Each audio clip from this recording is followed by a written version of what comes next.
से माने हाँ हाँ हाँ ओ जे उत्तम रूपे वाद्य यंत्र बजाई पारे बढिया बजाउछि बढिया प्रचार करूछि बढिया गळा अछि ए बोलंती हाँ एपरी लोकर अति मनोहर गीत एपरी लोकर अति मनोहर गीत स्वरूप तुमे सेमानक निकटरे अट हाँ हाँ कारण सेमाने तुमर कथा शुणती कारण से माने तुमरो वाक्य शुणंती तुमरो प्रचार शुणंती तुमरो शिक्षा शुणंती तुमरो वाक्य कथा शुणंती मात्र मात्र मात्र मात्र रे रहिबार अछि बाइबल रो प्रतिटी कमा फुल स्टॉप रे आउ गोटे सेंटेंस आरंभ होनी अन्य बही मानकरे कमा फुल स्टॉप रे आउ गोटे सेंटेंस आरंभ होची आउ गोटे सेंटेंस को बुझिबा पाए किंतु बाइबल रो कमा बाइबल रो पूर्णच्छेद बाइबल रो इनवाइटेशन जे कोनोसी कमा अछि आउ गोटे शब्द पाए नाइ आउ गोटे जीवन को समर्पण करबा पे बुझबा शक्ति सिट अछि प्रेज लॉर्ड मो प्रिय लोक माने मात्र से माने मात्र ताहा पालन करंती ता पालन करंती नाही तळको पुणी एहा जेते बेले घटिबो हां देखो घटिबार निकट हेलाणी एमिति समय आसी गलानी ए घटिबार समय लोक माने वाक्य को भलो पाइबे नाही मिराकल को भलो पाइबे भाववाणी को भलो पाइबे भविष्यत वक्ता मान को खुजबे आर घर तार घर जाय फसबे सेति पय मु काली चारि प्रकार बाग विषय कहिछि आमे वाक्य प्रति सावधान न हेले वाक्य प्रति सावधान न हेले भंड भाववादी माने बाग विषय मेंढा मान को मध्य राशि करी छिन्न भिन्न करि देबे वाक्य बहुत इंपोर्टेंट जीशु बापा दिने सोलोमन रो बेदी रे ठियाई सोलोमन निर्माण करथिबा बेदी रे ठियाई थिले तांको जिसाया पुस्तक दिया जायतिला को पुस्तक दिया जायतिला जीशु को बाइबल न देले मते प्रचार करिवो से प्रेज लॉर्ड जीशु को बाइबल न देले मते से प्रचार करि परिबे से सर्वशक्तिमान ताको मुख निर्गत वाक्य आमे सृष्टि हेचु जगतर सब विषय सृष्टि हेची तथापि तांको जिसाया पुस्तक दिया जायछि से कहउचंती मो विषय एमिति लेखा जायछि बोली पुस्तक लेखि पढाई करि सुनाइचंती आर अर्थ कोन ईश्वरक वाक्य प्रथमे सुनिबा दरकार पढिबा दरकार पालन करिबा दरकार निज विषय कहबा को गले मते ता प्रमाण करबा पई बाइबल खुलिचंती से प्रेज लॉर्ड अनेक लोक माने प्रचार करूचंती आमे सुनिचु गुटे पद नेबे पूरा दुनिया भूलुथिबे भूलंतु किंतु वाक्य भितरे भूलंतु प्रेज लॉर्ड कारण बाइबल लेखा अछि जो आइबो 1:7 रे लेखा अछि तुमे कोठरो आसिलो बोलछि मु दुनिया सारा भूली भूली आसुची जेरा किए से पढंतो 1:7 आइबो सेतिरे सदाप्रभु शैतान को कहिले सेतिरे सदाप्रभु शैतान को कहिले तुमे केउठारु आसिलो तुमे को गारु आसिचो तुमे को शहररु आसिचो तुमे कोठरो आसिचो तोहिरे शैतान सदाप्रभु को उत्तर करी कहिला तोहिरे शैतान परमेश्वर को उत्तर करी कहउचंती पृथ्वी रे एणे तेणे भ्रमण ओ तोहि मध्य रे गमनागमन करी करी आसिली पृथ्वी रो एणे तेणे भूलिबा लोक पृथ्वी रे एणे तेणे भूली भूली भूली भूली आसुची तो से किए शैतान किए शैतान पाटी अछि तो जीव ठीक ठाक अछि तो शब्द बाहर अछि तो हां वाक्य रो प्रेजेंस रे सुनंतु प्रेज लॉर्ड शैतान को परमेश्वर पचारले तुमे केउ ठारो शैतान कहबो मो दुनिया रो सब कोण रे भूली भूली इठी को मध्ये आसली बोल मो प्रिय लोक माने आमे ईश्वर को वाक्य को जानिबा दरकार अंतिम समय वाक्य को सुनिला परे समर्पण हेबा दरकार प्रत्येक प्रचारक माने मध्य प्रत्येक वाक्य को जानिबा लोक माने मध्य ईश्वर को वाक्य रो मर्म को जानी पवित्र आत्मा रे चालना है तांको वाक्य रो गभीर भीतर को जानी जाई प्रचार करिवार अछि कोटाले कहि देले चलिबो नाय प्रेज लॉर्ड कोटा सिखाइ देले चलिबो नाय कारण लोक माने मिथ्या शिक्षा रे भ्रांत होंती भूत मानकर शिक्षा रे भ्रांत होंती अनेक प्रकार शिक्षा रे भ्रांत होंती आम लोक मान को सचेतन करिबा पई आम लोक मान को जागृत करिबा पई आम कुटुंब आम परिवार आम लोक मान को ईश्वर को राज्य पई प्रस्तुत करिबा पई हेले आमे प्रत्येक व्यक्ति वाक्य को जानिबा को हेबो कोन जानिबा को हेबो कोन मते मैनेज करिबा जणा नै टाइम मैनेज करिबा को कोन मु कोन प्रचार करि पाइबि नै गोटे वाक्य रे क्वाड कोड मजा कथा कहि करी काई की सचेतन करा जाउची काई की वाक्य को खुली जाउची काई की वाक्य पढौची प्रेज लॉर्ड वाक्य आपण को गोटे वाक्य स्पर्श करिवो सेही गोटे वाक्य आपण को संपूर्ण रक्त को बदली दे पारिवो सेही संपूर्ण सेही गोटे वाक्य आपण को चाली चलन कथा भाषा चरित्र स्वभाव को बदलेबो वाक्य ବାକ୍ୟ କୁ ଭଲ ପାଇବାର ଅଛି କାରଣ ଅନ୍ତିମ ସମୟରେ ବାକ୍ୟ ମିଳିବ ନାହିଁ ପ୍ରଚାରକ ମାନେ ମିଳିବେ ନାହିଁ ପ୍ରଭୁଙ୍କର ଦାସ ମାନେ ମଧ୍ୟ ମିଳିବେ ନାହିଁ ସେଥିପାଇଁ ଆମ ଭବିଷ୍ୟତ ବକ୍ତା କହିଛନ୍ତି ଅନ୍ତିମ ସମୟରେ ବାକ୍ୟର ଦୁର୍ଭିକ୍ଷ ହେବ ସମ ପ୍ରିୟ ଲୋକମାନେ ଦୁର୍ଭିକ୍ଷ ଆସିବା ପୂର୍ବରୁ ବାକ୍ୟକୁ ଟିକେ ହୃଦୟରେ ସଞ୍ଚୟ କରି ରଖନ୍ତୁ ପ୍ରେଜ୍ ଦ ଲର୍ଡ ହାଲେଲୁୟା ପ୍ରତ୍ୟେକ ବ୍ୟକ୍ତି ବାକ୍ୟକୁ ଜାଣିବା ଦରକାର ପ୍ରତ୍ୟେକ ବ୍ୟକ୍ତି ଈଶ୍ୱରଙ୍କ ବାକ୍ୟର ମର୍ମକୁ ଜାଣିବା ଦରକାର ବାକ୍ୟ ବିନା ଆମ ଜୀବନରେ ପରିବର୍ତ୍ତନ ନାହିଁ ବାକ୍ୟ ବିନା ଆମେ ବଦଳି ପାରିବା ନାହିଁ ବାକ୍ୟ ନାହିଁ ତ ଅନନ୍ତ ଜୀବନ ନାହିଁ 5:39 ରେ ଆମେ ପଢିଲୁ ଜନ ପବିତ୍ର ଶାସ୍ତ୍ରକୁ ଅନୁସନ୍ଧାନ କଲେ ଗୋଟିଏ ଜିନିଷ ମିଳୁଛି ତାହା ହେଉଛି ଅନନ୍ତ ଜୀବନ ପ୍ରେଜ୍ ଦ ଲର୍ଡ ଆସନ୍ତୁ ଆଜିର ପ୍ରସଙ୍ଗ ଆଡ଼କୁ ଯିବା ଆମେ ଏ ପର୍ଯ୍ୟନ୍ତ ମୁଁ ବାକ୍ୟର ମର୍ମ ବିଷୟରେ କହୁଥିଲି ଏବେ ବର୍ତ୍ତମାନ ପ୍ରସଙ୍ଗକୁ ଆସୁଛି ମରିବା ପୂର୍ବରୁ କଣ କରିବାକୁ ପଡିବ ତା ଈଶ୍ୱରଙ୍କ ବାକ୍ୟ ମାନଙ୍କୁ କହୁଅଛନ୍ତି ପ୍ରତ୍ୟେକ ପ୍ରାଣୀ ଦିନେ ନା ଦିନେ ମରିବ ସେ ଜ୍ଞାନୀ ହେଲେ ବି ମରିବ ସେ ମୂର୍ଖ ହେଲେ ବି ମରିବ ସେ ଛୋଟ ଛୁଆ ହେଲେ ବି ମରିବ ସେ ବଡ଼ ବୟସ୍କ ହେଲେ ବି ମରିବ ସେ ଗରିବ ହେଲେ ବି ମରିବ ସେ ଧନୀ ହେଲେ ବି ମରିବ କିନ୍ତୁ ମରିବେ ସମସ୍ତେ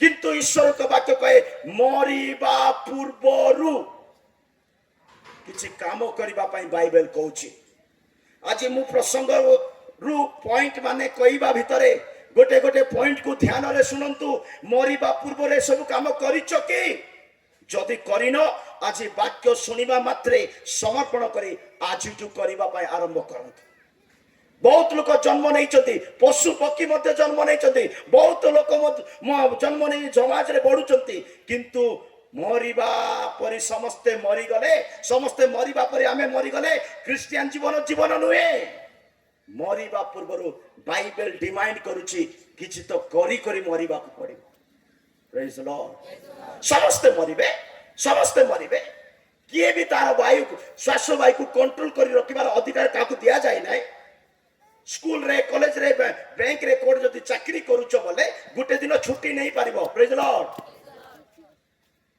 ଗାଳି କରିବ ପ୍ରେଜ୍ ଦ ଲର୍ଡ ସ୍କୁଲ ରେ କଲେଜ ରେ କୌଣସି ଜାଗାରେ ଯଦି ଚାକିରି କରୁଛ ବୋଲେ ଛୁଟି ନେଇ ପାରିବ କିନ୍ତୁ ନିଶ୍ୱାସକୁ ଗୋଟେ ଦିନ ଛୁଟି ନେଇ ପାରିବ ନାହିଁ ଶୁଣୁଛ କି ସମ ପ୍ରିୟ ଲୋକମାନେ ପବିତ୍ର ଶାସ୍ତ୍ରରେ ଲେଖା ଅଛି ପ୍ରତ୍ୟେକ ବ୍ୟକ୍ତି ମରିବା ପୂର୍ବରୁ 6 କିମ୍ବା 7 ଗୋଟି କାର୍ଯ୍ୟ କରିବାକୁ ପଡିବ ମତେ ସମୟର ଅନୁମତି ଅନୁସାରେ ମୁଁ ଆପଣମାନଙ୍କ ସମ୍ମୁଖରେ ରଖିବି ମରିବା ପୂର୍ବରୁ କଣ କଣ କରିବାକୁ ପଡିବ ଖାଲି ଜନ୍ମ ନେଇଛ ଖାଇବା ପାଇଁ ନୁହଁ ଖାଲି ଜନ୍ମ ନେଇଛ ଘର ସଂସାର ବନେଇବା ପାଇଁ ନୁହଁ ଖାଲି ଜନ୍ମ ନେଇଛ ନାମ କମେଇବା ପାଇଁ ନୁହଁ ଖାଲି ଜନ୍ମ ନେଇଛ ନିଜ ଘରକୁ ଘର ବାନ୍ଧି ଦେବା ପାଇଁ ନୁହଁ ତମେ ଜନ୍ମ ନେଇଛ ପରମେଶ୍ୱରଙ୍କର ଯୋଜନା ଅନୁସାରେ ତମେ ସୃଷ୍ଟି ହେଇଛ ପରମେଶ୍ୱରଙ୍କର ଯୋଜନା ଅନୁସାରେ ଗର୍ବ କରିବା ପାଇଁ ନୁହଁ ଅହଙ୍କାର କରିବା ପାଇଁ ନୁହଁ ଦୁଷ୍ଟ କର୍ମରେ ଲିପ୍ତ ରହିବା ପାଇଁ ନୁହଁ ବଞ୍ଚିଛ ମାନେ ଦିନେ ମରିବ ଆଉ ମରିବା ପୂର୍ବରୁ କିଛି କାର୍ଯ୍ୟ କରିବାକୁ ହେବ ପଢନ୍ତୁ ଆଜିର ପ୍ରସଙ୍ଗ ବାକ୍ୟ ରୋମିଓ 7:24 ବାକ୍ୟକୁ ପଢନ୍ତୁ ରୋମିଓ 7:24 ପଢନ୍ତୁ ହଁ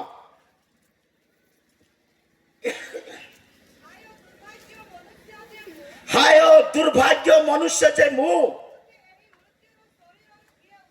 ମତେ ଏଇ ମୃତ୍ୟୁର ଶରୀରରୁ କିଏ ଉଦ୍ଧାର କରିବ ମାଇକ୍ ରେ ଟିକେ ପଢନ୍ତୁ ହଁ ହାୟ ଦୁର୍ଭାଗ୍ୟ ମନୁଷ୍ୟ ଯେ ମୁଁ ମତେ ଏହି ମୃତ୍ୟୁର ଶରୀରରୁ କିଏ ମତେ ଉଦ୍ଧାର କରିବ ଖଣ୍ଡିଆ ପଡିବାକୁ ନାହିଁ ପ୍ରେଜ୍ ଦ ଲର୍ଡ ମାନେ ଏଠି ଜ୍ଞାନୀ ପାଉଲ କହୁଛନ୍ତି ଦାନ୍ତ ଦେଖାନ୍ତୁ ନାହିଁ ପ୍ରେଜ୍ ଦ ଲର୍ଡ ସିରିୟସ୍ ରେ ବସନ୍ତୁ ସାବଧାନରେ ବସନ୍ତୁ ଜାଗ୍ରତରେ ବସନ୍ତୁ ପ୍ରେଜ୍ ଦ ଲର୍ଡ ହାଲେଲୁୟା ପ୍ରେରିତ ପାଉଲ ଗୋଟେ ଜ୍ଞାନୀ ବ୍ୟକ୍ତି ପଣ୍ଡିତ ବ୍ୟକ୍ତି ପବିତ୍ର ଶାସ୍ତ୍ରକୁ ଭଲରେ ପଢିଛନ୍ତି ପୁରାତନ ନିୟମ ନୂତନ ନିୟମ ତା ମନରେ ତା ହୃଦୟରେ ପୁରା ପ୍ରଭୁଙ୍କ ପାଇଁ ଭଲ ଜ୍ଞାନୀ ବ୍ୟକ୍ତି ସେ କହୁଛନ୍ତି ହାୟ ଦୁର୍ଭାଗ୍ୟ ମନୁଷ୍ୟ ଯେ ମୁଁ ହାୟ ଅଭାଗା ମନୁଷ୍ୟ ଯେ ମୁଁ ମୋର ଏଇ ମୃତ୍ୟୁର ଶରୀରରୁ ମତେ କିଏ ସେ ଜ୍ଞାନ ହେଲେ ମଧ୍ୟ ଜ୍ଞାନ ଜଣେ ବ୍ୟକ୍ତିକୁ ମୃତ୍ୟୁରୁ ବଞ୍ଚେଇ ପାରିବ ନାହିଁ ସେ ଧନୀ ହେଲେ ମଧ୍ୟ ତାର ଧନ ମୃତ୍ୟୁରୁ ଉଦ୍ଧାର କରିପାରିବ ନାହିଁ ସେ କେତେ ଟ୍ୟାଲେଣ୍ଟେଡ ଥାଉ ସେ କେତେ ଅନୁଭୂତି ଥାଉ ସେ କେତେ ଜମିବାଲା ଥାଉ ସେ କେତେ ଦରମାବାଲା ଥାଉ ସେ କେତେ ଚାକିରିଆ ଥାଉ ସେ କେତେ ନାମ କମେଇ ଥାଉ ଯଦି ନିଶ୍ୱାସ ପ୍ରଶ୍ୱାସ ଚାଲିଛି ତାର ଅଧିକାରରେ ସେ ନିଶ୍ୱାସ ନାହିଁ ପ୍ରେଜ୍ ଦ ଲର୍ଡ ମୋ ପ୍ରିୟ ଲୋକମାନେ ସେ କହୁଛନ୍ତି ହାୟ ଦୁର୍ଭାଗ୍ୟ ମନୁଷ୍ୟ ଯେ ମୁଁ ଏ ମୃତ୍ୟୁର ଶରୀରରୁ ମତେ କିଏ ଉଦ୍ଧାର କରିବେ एव्री पुस्तक 9:27 वाक्य कहे एव्री पुस्तक 9:27 वाक्य कहे प्रत्येक व्यक्ति दिने मरिब पुणी उठिब तार विचार करा जिवो मो प्रिय लोक माने आमे दिने तो मरिबा दिने उठिबा तापरे विचार करा जिवो किंतु प्रत्येक व्यक्ति जानिबा दरकार जे मरिबा पूर्वरु आपण को मते निश्वास प्रति ज्ञान रहिबा दरकार सचेतन रहिबा दरकार आपण खाली जन्म हेचंती खाली एई ग्राम रे रहिबा पाई नुओ एई नगर रे रहिबा पाई नुओ एई ओडिसा रे रहिबा पाई नुओ आमे जदि जन्म नेइछु किछि किछि किछि गुटे करिबा पाई जन्म नेइछु बोली ईश्वर को वाक्य कहि पढंतु मनुष्य मानक निमंते जेपरी मनुष्य मानक निमंते जेपरी थरे मात्र मृत्यु मनुष्य मानक निमंते जेपरी थरे मात्र मृत्यु आउ ताहा परे विचार निरूपित तापरे विचार निरूपित अछि सेही परी कृष्ण मध्य सेही परी कृष्ण मध्य अनेकंक पाप बहन करिबा मो निमंते प्रिय लोक माने समस्ते जानिबा दरकार जे प्रत्येक मनुष्य दिने मरिब आउ से पुनर्जे उठिब आउ तार विचार करिबा पई परमेश्वर बसिचंती आउ दिने विचारबो अकॉर्डिंग टू दाई वर्क तुमरो कर्म अनुसार तुमको विचार करिवे प्रकाशित वाक्य 20:12 वाक्य रे लेखा अछि प्रकाशित वाक्य 20:12 वाक्य रे लेखा अछि छोट किबा बड़ प्रत्येक मृत व्यक्ति माने उठिबे आउ से मानकर कर्म सब पुस्तक मानकर खोलिबे आउ से मानकर कर्म केमिति पापरे केमिति लोभरे केमिति चतुरतारे केमिति मदरे केमिति व्यभिचारे केमिति वेश्या कर्मरे जीवन काटुचंती सब पुस्तकर रेकर्ड खोला जिवो आउ न्याय सिंहासन रे ता पढा जिवो पढंतु पुणी मो क्षुद्र और महान हाँ। समस्त मृत लोकंकु सिंहासन सम्मुख रे ठिया होइथिबार देखिली क्षुद्र ओ महान समस्त मरी जाइथिबा लोक माने मोर समुद्र रे मरंतु रोड एक्सीडेंट रे मरंतु हॉस्पिटल रे मरंतु जंगल रे मरंतु भूकंप रे मरंतु से कोटे भी मरी थांतु प्रत्येक क्षुद्र लोक माने प्रत्येक महान लोक माने जो माने मरी चंती से माने सब उठिले आउ पुस्तक सब फिटा गला पुस्तक सब फिटा गला परे जीवन पुस्तक नामक हाँ आउ गोटे पुस्तक फिटा गला ओके ସେହି ପୁସ୍ତକ ମାନଙ୍କରେ ଲିଖିତ ବିଷୟ ପ୍ରମାଣେ ओके ମୃତ ମାନେ ଆପଣ ଆପଣ କର୍ମ ଅନୁସାରେ ବିଚାରିତ ହେଲେ मृत माने निजर निजर काम अनुसार विचारिले मने रखि थांतु आपण आज केमिति काम करूचंती परिवार रे केमिति मंडली रे केमिति व्यक्तिगत जीवन रे केमिति स्वभाव रे केमिति चाली चलन रे केमिति आपण केमिति काम करूचंती ता लेखा हेची आपणार कर्म अनुसार विचार करिवे जदि बेविचार करूचंती तार कर्म अछि जदि मद पिउचंती ता लेखा हेची ता लोन नउचंती ऋण सुजुनांती लुचि भुलुचंती बेश्या कर्म रे केमिति काम भी करि थांतु मनुष्य को ठकी पारिबे मनुष्य को आखि बंद करी कोन कोन करि पारिबे मने थाए आपन को ना लेखा जाइछि छोट किबा बड़ प्रत्येक मृत्यु व्यक्ति माने उठिबे बाइबल लेखा अछि उपदेश को 8:8 रे लेखा अछि उपदेश को 8:8 लेखा अछि कोनोसी मनुष्य को तार श्वास वायु अटकेबा पाई अधिकार दिया जाए नहीं पैसा थाई पारे धन थाई पारे घर थाई पारे लोक चिन्हु थांती एमएल चिन्हिछि मालिक चिन्हिछि समस्त चिन्हि थाई पारे किंतु तोर अधिकार तोर निश्वास को कंट्रोल करबा पाई तोर पाखरे अधिकार पढंतु ଶ୍ୱାସ ବାୟୁ ଅଟକାଇ ରଖିବା ପାଇଁ श्वास वायु अटकाई रखिबा पाई ଶ୍ୱାସ ବାୟୁ ଉପରେ କୌଣସି ମନୁଷ୍ୟର କ୍ଷମତା ନାହିଁ हालेलुया तो पाखरे बल थाई पारे तो पाखरे धन थाई पारे तो पाखरे सम्मान थाई पारे तो पाखरे पैसा भी थाई पारे किंतु तोर विश्व तोर निश्वास को अटकेबा पाई तोर पाखरे अधिकार फुटाणी मारिबा कुनो बाइबल कहूची निश्वास मान को भड़ा रे दिया जाय निश्वास केमति दिया जाय पड़सा लोक को फटकड़ा को निश्वास भड़ा रे दिया जाय आमे अन्यर निश्वास को आनी करी आमे क्रेडिट बारले हेबो नाय रिबाना साबांतुडानी निश्वास भड़ारे दिया जाइछि आइब पुस्तक 33:4 वाक्य रे कहे परमेश्वर निश्वास रे माने सर्वशक्ति मानकर निश्वास रे हम माने बंचिचु जदि ए रात्र रे बेणु को से स्मरण करिवे निश्वास नेबा पाए I am become a dead body हां ପରମେଶ୍ୱରଙ୍କ ଆତ୍ମା ମତେ ସୃଷ୍ଟି କରିଅଛନ୍ତି परमेश्वर आत्मा मते सृष्टि करी अछंती ଓ ସର୍ବଶକ୍ତି ମାନଙ୍କ ନିଶ୍ୱାସ ମତେ ଜୀବନ ଦିଅନ୍ତି सर्वशक्ति मानकर निश्वास मते जीवन देइचंती माने हमर निश्वास हमर ना ଏବେ ଯୋଉ ବସିକରି ଶୁଣୁଛନ୍ତି, ଯୋଉ ଦେଖୁଛନ୍ତି, ଯୋଉ ନାକରେ ନିଶ୍ୱାସ ପବନ ବାହାରୁଛି, ସେଟା ଆପଣ ମାନଙ୍କର ନାହିଁ। ପ୍ରେଜ୍ ଦ ଲର୍ଡ। ଆପଣ ମାନଙ୍କର ନିଶ୍ୱାସ କେତେବେଳେ ହଉଛି ଜାଣିଛ? ତମ ନିଶ୍ୱାସ କେତେବେଳେ ବାହାରୁଛି ଜାଣିଛ? ଆଇସୁରେ ଭେଣ୍ଟିଲେସନରେ ଲାଗିଥିବ ନାକରେ। ପ୍ରେଜ୍ ଦ ଲର୍ଡ। ତମେ ପଇସା ଦେଇ ଅକ୍ସିଜେନ କିଣୁଛ, ସେଟା ତମର କାମ। ପ୍ରଭୁଙ୍କର ନିଶ୍ୱାସରେ ପଇସା ନାହିଁ। ଅଳ୍ପ ଦିନ ପାଇଁ, ଅଳ୍ପ ମାସ ପାଇଁ, ଅଳ୍ପ ବୟସ ପାଇଁ, ଅଳ୍ପ ବର୍ଷ ପାଇଁ ତୁମକୁ ନିଶ୍ୱାସ ଦେଇଛି। ସେ ନିଶ୍ୱାସ ନେଇକରି ପାପ କର୍ମ କରିବାକୁ ନାହିଁ, ସେ ନିଶ୍ୱାସ ନେଇକରି ବ୍ୟଭିଚାର କର୍ମ କରିବାକୁ ନାହିଁ, ସେ ନିଶ୍ୱାସ ନେଇକରି ବେଶ୍ୟା କାମ କରିବାକୁ ନାହିଁ, ସେ ନିଶ୍ୱାସ ନେଇକରି ଜଙ୍ଗଲରେ ବୁଲିବାକୁ ନାହିଁ, ସେ ନିଶ୍ୱାସ ନେଇକରି ତାଙ୍କୁ ଅପମାନ କରିବାକୁ ନାହିଁ। ଯଦି ଯୀଶୁଙ୍କର ନିଶ୍ୱାସ ତୁମକୁ ମାନଙ୍କୁ ମିଳିଛି, ଯୀଶୁଙ୍କ ପାଇଁ ବଞ୍ଚ, ଯୀଶୁଙ୍କ ପାଇଁ ବଞ୍ଚ।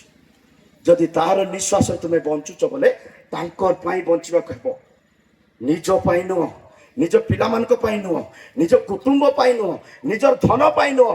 ଯଦି ତୁମେ ତାର ନିଶ୍ୱାସରେ ବଞ୍ଚୁଛ, ତୁମକୁ ଅଟକାଇ ରଖିବା ପାଇଁ, ତୁମର ନିଶ୍ୱାସକୁ ଅଟକାଇ ରଖିବା ପାଇଁ ତୁମର ଅଧିକାର ନାହିଁ। ଆଉ ଥରେ ପଢିବା ଉପଦେଶକ 8:8। ପରମେଶ୍ୱରଙ୍କ ଆତ୍ମା ମତେ ଉପଦେଶକ 8:8।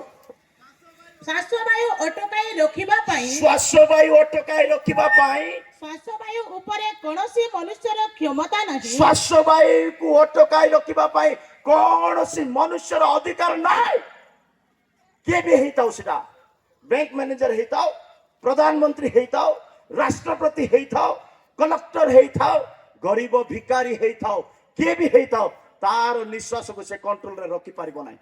ଆଜି ରାତ୍ରରେ ମଧ୍ୟ ଚାଲି ଯାଇପାରିବ, କାଲି ସକାଳେ ମଧ୍ୟ ଚାଲି ଯାଇପାରିବ।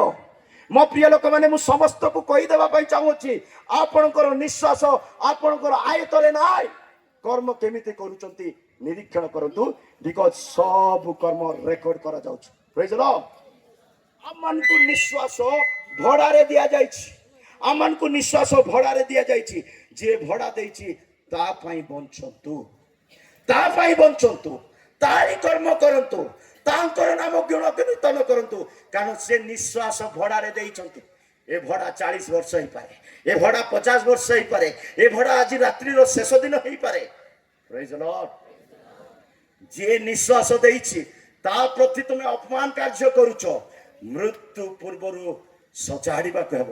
ଆଜି ଯଦି ମରିନାହାନ୍ତି ଆପଣ, ତାଙ୍କର ଅନୁଗ୍ରହରେ ସଜାଇ ହେବା ପାଇଁ, ସମର୍ପିତ ହେବା ପାଇଁ, ତାଙ୍କ ପରି ବଞ୍ଚିବା ପାଇଁ। ସମ ପ୍ରିୟ ଲୋକମାନେ, ମୃତ୍ୟୁ ପୂର୍ବରୁ ଆମମାନଙ୍କର ସୃଷ୍ଟିକର୍ତ୍ତାକୁ ଜାଣିବା, ଆମମାନଙ୍କର ନିଶ୍ୱାସ ପ୍ରତି ଜ୍ଞାନ ରଖିବା ଦରକାର। ଦାନିଏଲ 12:2 ବାକ୍ୟରେ ଲେଖା ଅଛି, ଦାନିଏଲ 12:2 ବାକ୍ୟରେ ଲେଖା ଅଛି, ପ୍ରତ୍ୟେକ ମରିଥିବା ଲୋକମାନେ ଯୋଉମାନେ ଧୂଳିରେ ଶୟନ କରିଛନ୍ତି ସେମାନେ ଉଠିବେ, ଆଉ ସେମାନଙ୍କର ନ୍ୟାୟ କରାଯିବ।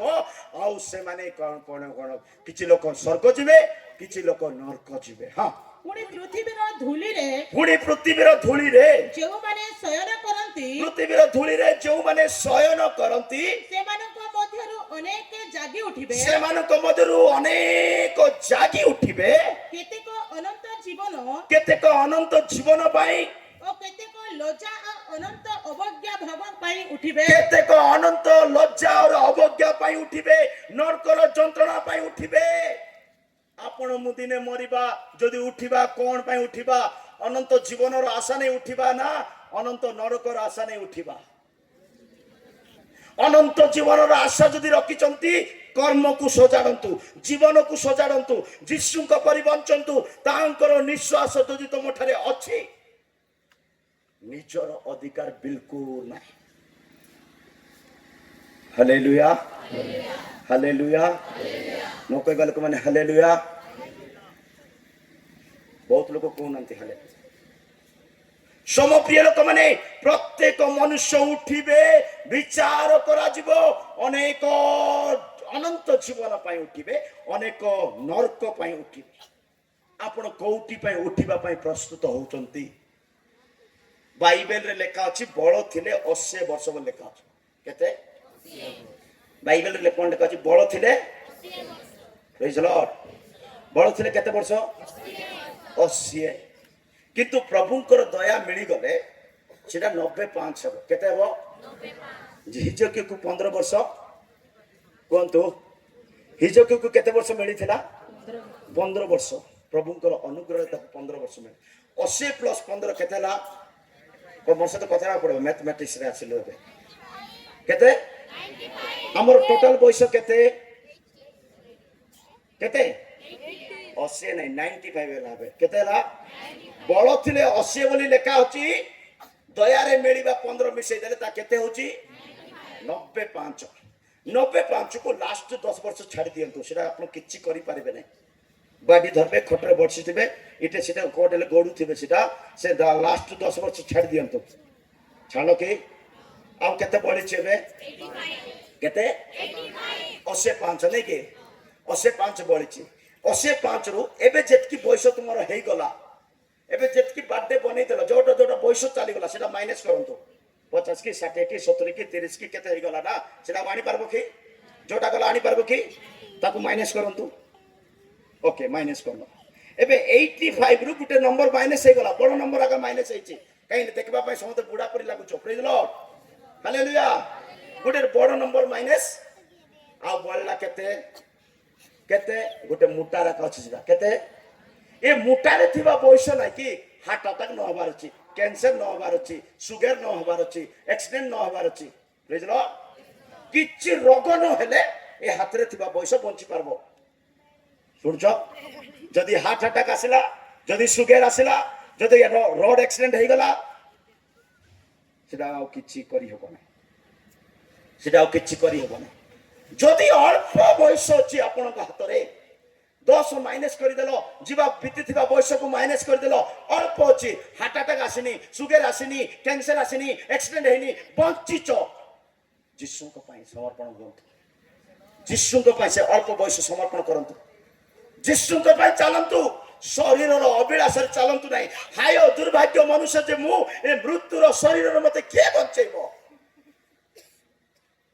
शरीर रे मृत्यु अछि शरीर रे विनाश अछि शरीर रे कोनसी उत्तम विषय नाय शरीर रे बिल्कुल उत्तम विषय नाय मो प्रिय लोक माने जो शरीर को तुमे खोचो पियोचो पिंदोचो से शरीर तुमको से शरीर तुमको धोखा दउछि हालेलुया मो प्रिय लोक माने आम जीवन रे मरण दिने निश्चित द्वितीय सामुएल 14 वाक्य रे लेखा अछि द्वितीय सामुएल 14 वाक्य लेखा अछि मृत्यु निश्चय एंते पढवार मु जंती को छंती पढवार हां आम्भे माने तो नितांत मरिबा आम्बे माने तो नितांत मरिबा केंती आम्बे माने नितांत माने मरण सुनिश्चित नितांत मरिबा से के भी हो क्षण घरे थाओ दिने डेड बॉडी बाहरिबो महल रे थाओ दिने डेड बॉडी बाहरिबो अपार्टमेंट रे थाओ दिने डेड बॉडी बाहरिबो से केमिति ले निश्चित भाव रे नितांत मरिबा नम्र दीन होंतो देखि होंतो नाही फुटाणी होंतो नाही पाप करंतो नाही जणे व्यक्ति केते बेले मरुची तीनटा वाक्य कहबी जणे व्यक्ति केते बेले प्रेज द लॉर्ड जणे व्यक्ति मरुची पाप करबा सकासु मरुची कोन करबा सकासु रोमियो 5:12 वाक्य जदि पढ़िबा रोमियो 5:12 वाक्य रे लेखा अछि जणे व्यक्ति मरिबार कारण सेटा लेखा अछि हां अतएव जे परे जणे लोक द्वारा अतएव जणे लोक द्वारा पाप ओ पाप द्वारा मृत्यु जणे लोक द्वारा पाप आसिला आ पाप द्वारा मृत्यु आसिला मृत्यु केमिति आसुची पाप कुहंतु पाप पाटी फुटांतु बेसी धार्मिक लोक परि बसी थांतु नाही बेसी पवित्र लोक परि बसी थांतु नाही मनुष्य मरुची बोले पाप द्वारा मरुची को द्वारा मरुची पाप जणे व्यक्ति को मारी देबो पाप जदि करूचो से व्यक्ति मरी जीवो कारण याकूब 1:15 वाक्य रे लेखा अछि गोटे पाप रे मरिबो नाही दीटा पाप रे मरिबो नाही 7टी पाप कले मरिबो नाही मासे पाप कले मरिबो नाही किंतु किंतु किंतु किंतु किंतु करूथिबा पाप बेसी स्पीड रे करले मरि जीवो हां ताहा परे कामना गर्भ धारण करी किंतु तापरे कामना गर्भ धारण करी पाप प्रवेश करी पाप को प्रसव करे पुनी पाप पूर्ण मात्रा रे वृद्धि पाई पुणी पाप पूर्ण मात्रा रे बुद्धि पाई गले करूथिबा पाप बड्ड हेई गले ମୃତ୍ୟୁକୁ ଜନ୍ମ ଦିଏ। କାହାକୁ ଜନ୍ମ ଦଉଛି? ଜଣେ ପାପ କରୁଛି ବୋଲେ ସେ ମୃତ୍ୟୁକୁ ଜନ୍ମ ଦେବ। କାହାକୁ ଜନ୍ମ ଦେବ? ସମ ପ୍ରିୟ ଲୋକମାନେ, ଜଣେ ବ୍ୟକ୍ତି ପାପ ସକାଶୁ ମରି ଯାଉଛି। ଆତ୍ମିକ ପାପ ବି ଅଛି, ଶାରୀରିକ ପାପ ବି ଅଛି। ପ୍ରେଜ୍ ଦ ଲର୍ଡ। ଆପଣ ମାନେ କେମିତି ପାପ କରୁଛନ୍ତି ଆପଣ ଜାଣିଛନ୍ତି, ଶୈତାନ ଜାଣିଛି, ପିତା ପରମେଶ୍ୱର ଜାଣିଛନ୍ତି, ପବିତ୍ର ଆତ୍ମା ଜାଣୁଛନ୍ତି ଆପଣ କାହା କାହା ବିରୁଦ୍ଧରେ ପାପ କରୁଛନ୍ତି।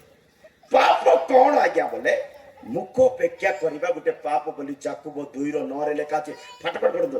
ଯାକୁବ 2:9 ଲେଖା ଅଛି, ଯଦି ତୁମେ ମୁଖ ଅପେକ୍ଷା କରୁଛ ବୋଲେ ପାପ କରୁଅଛ, ଆଉ ଏଇ ପାପ ସକାଶୁ ଦିନେ ନ୍ୟାୟରେ ତୁମେ ଧରାଯିବ।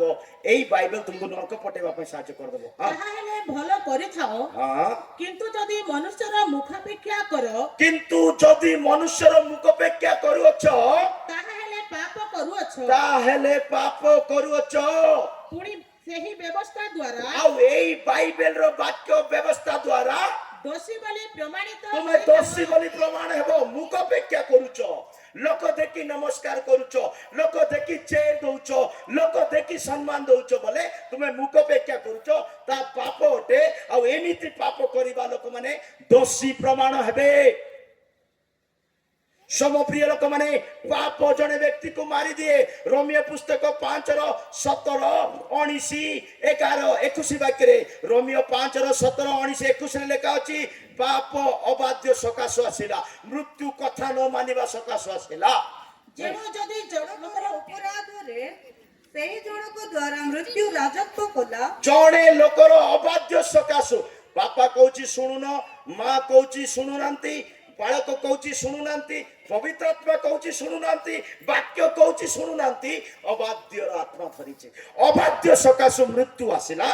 ତେବେ ଯେଉଁମାନେ ଅନୁଗ୍ରହ ଓ ଧାର୍ମିକତା ଦାନର ପ୍ରଚୁରତା ପ୍ରାପ୍ତ ହୁଅନ୍ତି, ସେମାନେ ଏକ ବ୍ୟକ୍ତି ଅର୍ଥାତ୍ ଯୀଶୁ ଖ୍ରୀଷ୍ଟଙ୍କ ଦ୍ୱାରା ଆହୁରି ଅଧିକ ରୂପେ 19 ବାକ୍ୟ ଡାଇରେକ୍ଟ ପଢନ୍ତୁ, ଚଞ୍ଚଳରେ ପଢନ୍ତୁ, ଏକ୍ଟିଭରେ ପଢନ୍ତୁ। କାରଣ ଯେପରି ଜଣକର ଅନାଜ୍ଞାବହତା ଦ୍ୱାରା କାରଣ ଜଣଙ୍କର ଅନାର୍ଯ୍ୟବତା ଦ୍ୱାରା, କଥା ନ ମାନିବା ଦ୍ୱାରା ଅନେକ ପାପୀ ହେଲେ, ଅନେକ ପାପୀ ହେଲେ। ପାପୀ କେତେବେଳେ ହେଇଯାଉଛୁ?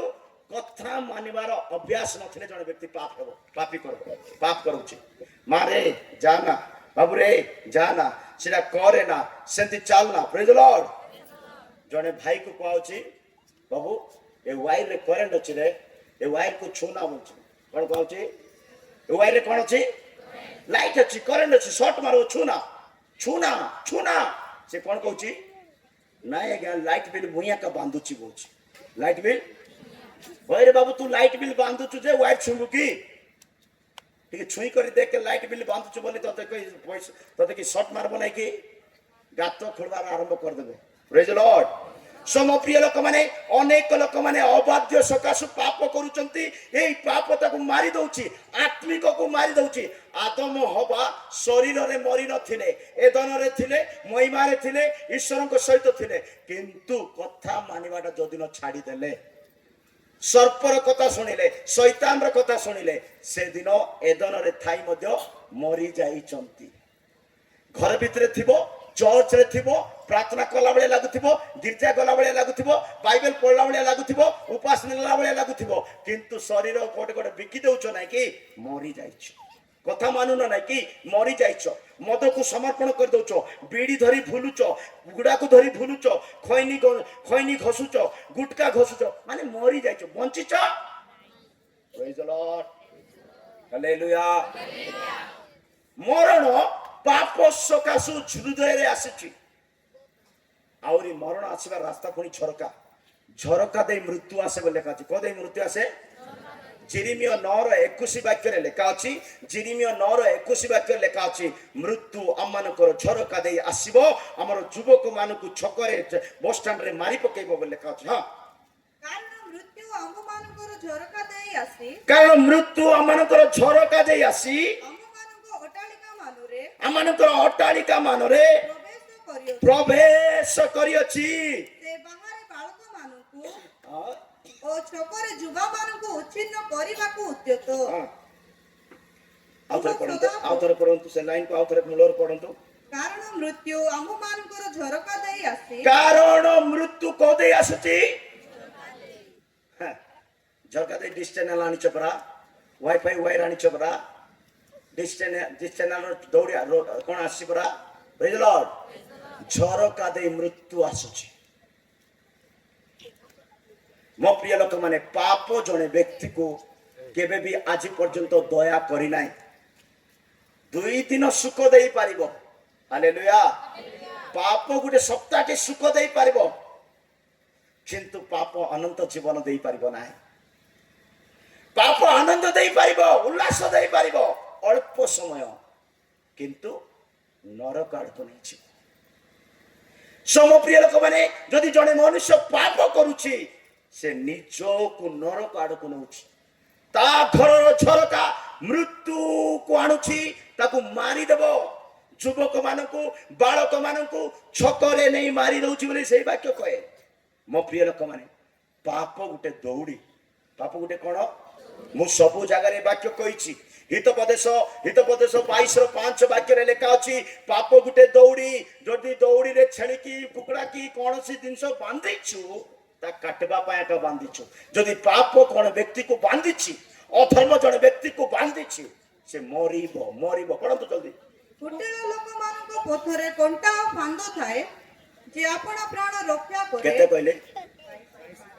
5:22 ସରି, ହଁ 5:22। ହଁ ଆଜି ବାର୍ତ୍ତା ଚଳବ ତ? ଲୋକର ନିଜ ଅପରାଧ ଏକ ମିନିଟ। ବାର୍ତ୍ତା ଚଳବ ତ? ବାର୍ତ୍ତା ନ ହଉ ବୋଲି କେତେ ଲୋକ ଚାହୁଁଛନ୍ତି, ସେମାନେ ଜୋରସେ ହାଲେଲୁୟା କହିବେ, ହାଲେଲୁୟା। ହାଲେଲୁୟା। ଏତିକି ଲୋକ ଚାହୁଁଛନ୍ତି ବାର୍ତ୍ତା ନ ହଉ। ଯଦି ତୁମେ ଏ କଥାକୁ ଧ୍ୟାନରେ ଶୁଣିନ ବୋଲେ, ବାକ୍ୟ ଧ୍ୟାନରେ ଶୁଣୁଥିବ କି ତମେ? ପ୍ରେଜ୍ ଦ ଲର୍ଡ, ହାଲେଲୁୟା, ପ୍ରେଜ୍ ଦ ଲର୍ଡ। ମୋ ପ୍ରିୟ ଲୋକମାନେ, ଆମମାନେ ପାପ ଗୋଟେ ଦୌଡ଼ି। ଜଣେ ବ୍ୟକ୍ତିକୁ ଯଦି ଦୌଡ଼ିରେ ବନ୍ଧା ଯାଇଛି ବୋଲେ, ତାକୁ ମାରିବା ପାଇଁ ବନ୍ଧା ଯାଇଛି। ପଢ଼ନ୍ତୁ ଏବେ। ଦୁଷ୍ଟ ଲୋକର ନିଜ ଅପରାଧ ଦୁଷ୍ଟ ଲୋକର ନିଜର ଅପରାଧ ତାହାକୁ ଧରିବ, ସେ ନିଜ ପାପ ରୂପ ଦୌଡ଼ିରେ ବନ୍ଧା ହେବ। କି ରୂପ ଦୌଡ଼ିରେ ବନ୍ଧା ହେବ? ନିଜର ପାପ ତାକୁ ଦୌଡ଼ି କରି ବାନ୍ଧି ଦେବ। ସାମସନ କଞ୍ଚା ଦୌଡ଼ିରେ ବନ୍ଧା ଯାଇଥିଲା। ପାଙ୍ଗନିଆ ସିମନ ଅଧର୍ମ ଦୌଡ଼ିରେ ବନ୍ଧା ଯାଇଥିଲା। ପ୍ରେରିତ ପୁସ୍ତକ 8:23 ବାକ୍ୟରେ ସିମନ ପାଙ୍ଗନିଆ ତାର ଅଧର୍ମ ରୂପ ଦୌଡ଼ିରେ ବନ୍ଧା ଯାଇଥିଲା। ସଲୋମନ ବିଚାରକର୍ତ୍ତା 16 ଅଧ୍ୟାୟରେ ସାମସନ ସେ ତାର କଞ୍ଚା ଦୌଡ଼ିରେ ବନ୍ଧା ହେଇଯାଇଥିଲା। ଆପଣ ମାନେ କୋଉ ଦୌଡ଼ିରେ ବାନ୍ଧି ହେଇଛନ୍ତି? ନିଜକୁ ଟିକେ ନିରୀକ୍ଷଣ କରନ୍ତୁ। ପାପ ଦୌଡ଼ି ବାନ୍ଧିଛି କି? ଅଭିଳାଷ ବାନ୍ଧିଛି କି? ବେବିଚାର ବାନ୍ଧିଛି କି? ସାଂସାରିକ ଚିନ୍ତା ବାନ୍ଧିଛି କି? କଣ ବାନ୍ଧିଛି? ଫିଟେଇ ହୁଅନ୍ତୁ। କାରଣ ଜଣେ ବ୍ୟକ୍ତିକୁ କେବେ ପାପ କଣ କରିବ ନାହିଁ? ଦୟା କରିବ ନାହିଁ। ଜିସାୟ 24:20 ବାକ୍ୟରେ ଲେଖା ଅଛି, ଜିସାୟ 24:20 ବାକ୍ୟରେ ଲେଖା ଅଛି, ଜଣେ ବ୍ୟକ୍ତିକୁ ପାପ ଦବାଇ କରି ରଖିବ, ଚାପି କରି ରଖିବ, ଉଠିବି ବୋଲେ ଉଠିବାକୁ ଦେବ ନାହିଁ। କୌଣସି ବ୍ୟକ୍ତି ପାପର ଅଭ୍ୟାସରେ ବଢୁଛ, ମଦ ଛାଡ଼ି ପାରିବ ନାହିଁ, ଗୁଟକା ଛାଡ଼ି ପାରିବ ନାହିଁ, ବେଶେ କାମ ଛାଡ଼ି ପାରିବ ନାହିଁ, ଲୁଚି ଭୁଲି କରି ପଇସା ଦେଇ ମ୍ୟାନେଜ କରିବାଟା ଛାଡ଼ି ପାରିବ ନାହିଁ। ସେଟା ଗୋଟେ ବିଷାକ୍ତ, ସେଟା ଗୋଟେ ମାରାତ୍ମକ ଆତ୍ମା। ହଁ, ପୃଥିବୀ ମତଲୋକ ପରି ଟଳଟଳ ହେବ, ପୃଥିବୀ ମତଲୋକ ପରି ଟଳ ହେବ, ଓ କୁଡ଼ିଆ ଘର ପରି ଏଣେ ତେଣେ ଦହଳିବ। ଆଉ ତାହାର ଅପରାଧ, ଆଉ ତାର ଚାଲାକି, ତାର ଅଧର୍ମ, ତାର ଗୁପ୍ତ ପାପ, ତାର ଅନ୍ୟାୟ କର୍ମ, ତାର ଅପରାଧ ତା ଉପରେ ଭାରି ହେବ। ମାନେ ପାପ ଅଧର୍ମ ତା ଉପରେ ଭାରି ହେବ। ତହିଁରେ ସେ ପଡ଼ିବ, ତହିଁରେ ସେ ପଡ଼ିଯିବ, ଆଉ ଉଠିବ ନାହିଁ। ଆଉ କେତେ ଚେଷ୍ଟା କଲେ ମଧ୍ୟ କିଏ ଦବେଇ କରି ରଖିଛି?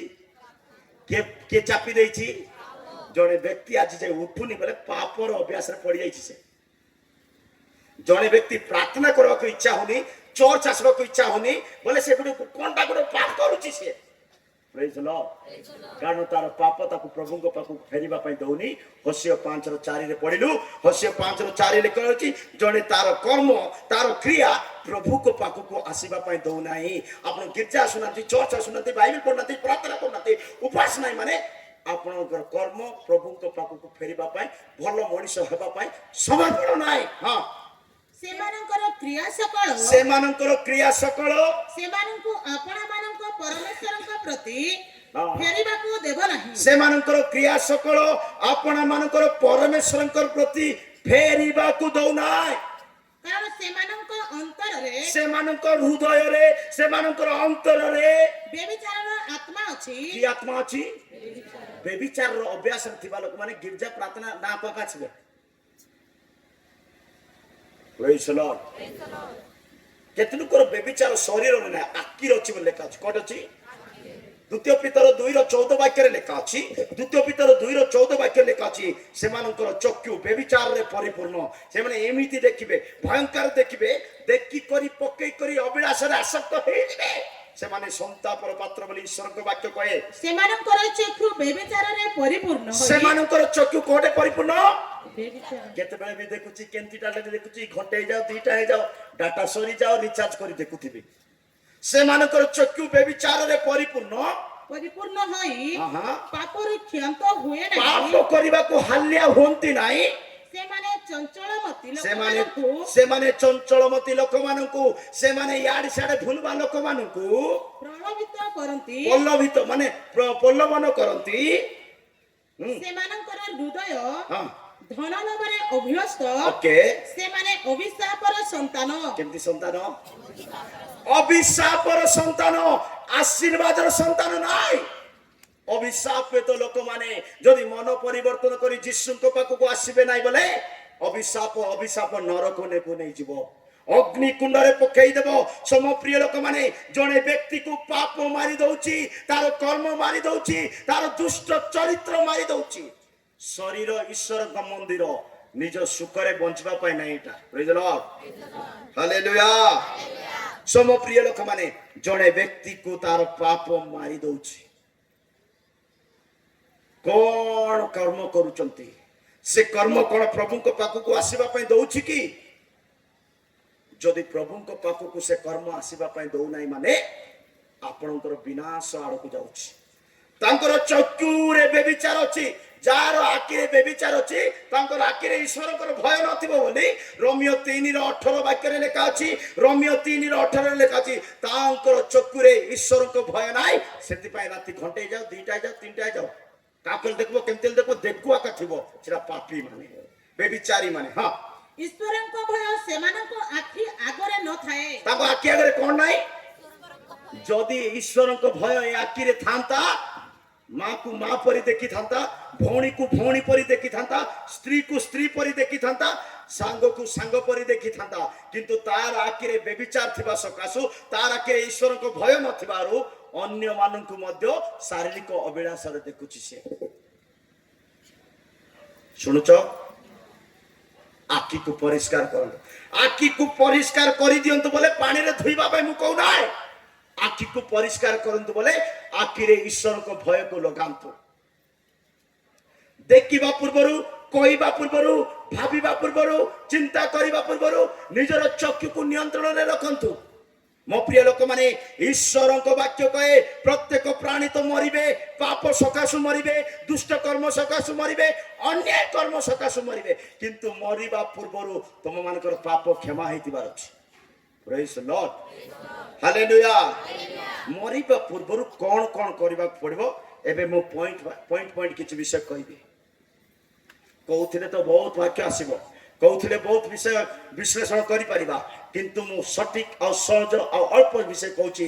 ମରିବା ଜଣେ ବ୍ୟକ୍ତି ମରୁଛି ବୋଲେ ପାପରେ ଆସକ୍ତ ଥିବା ସକାଶୁ, ଈଶ୍ୱରଙ୍କୁ ଭୟ ନ କରୁଥିବା ସକାଶୁ।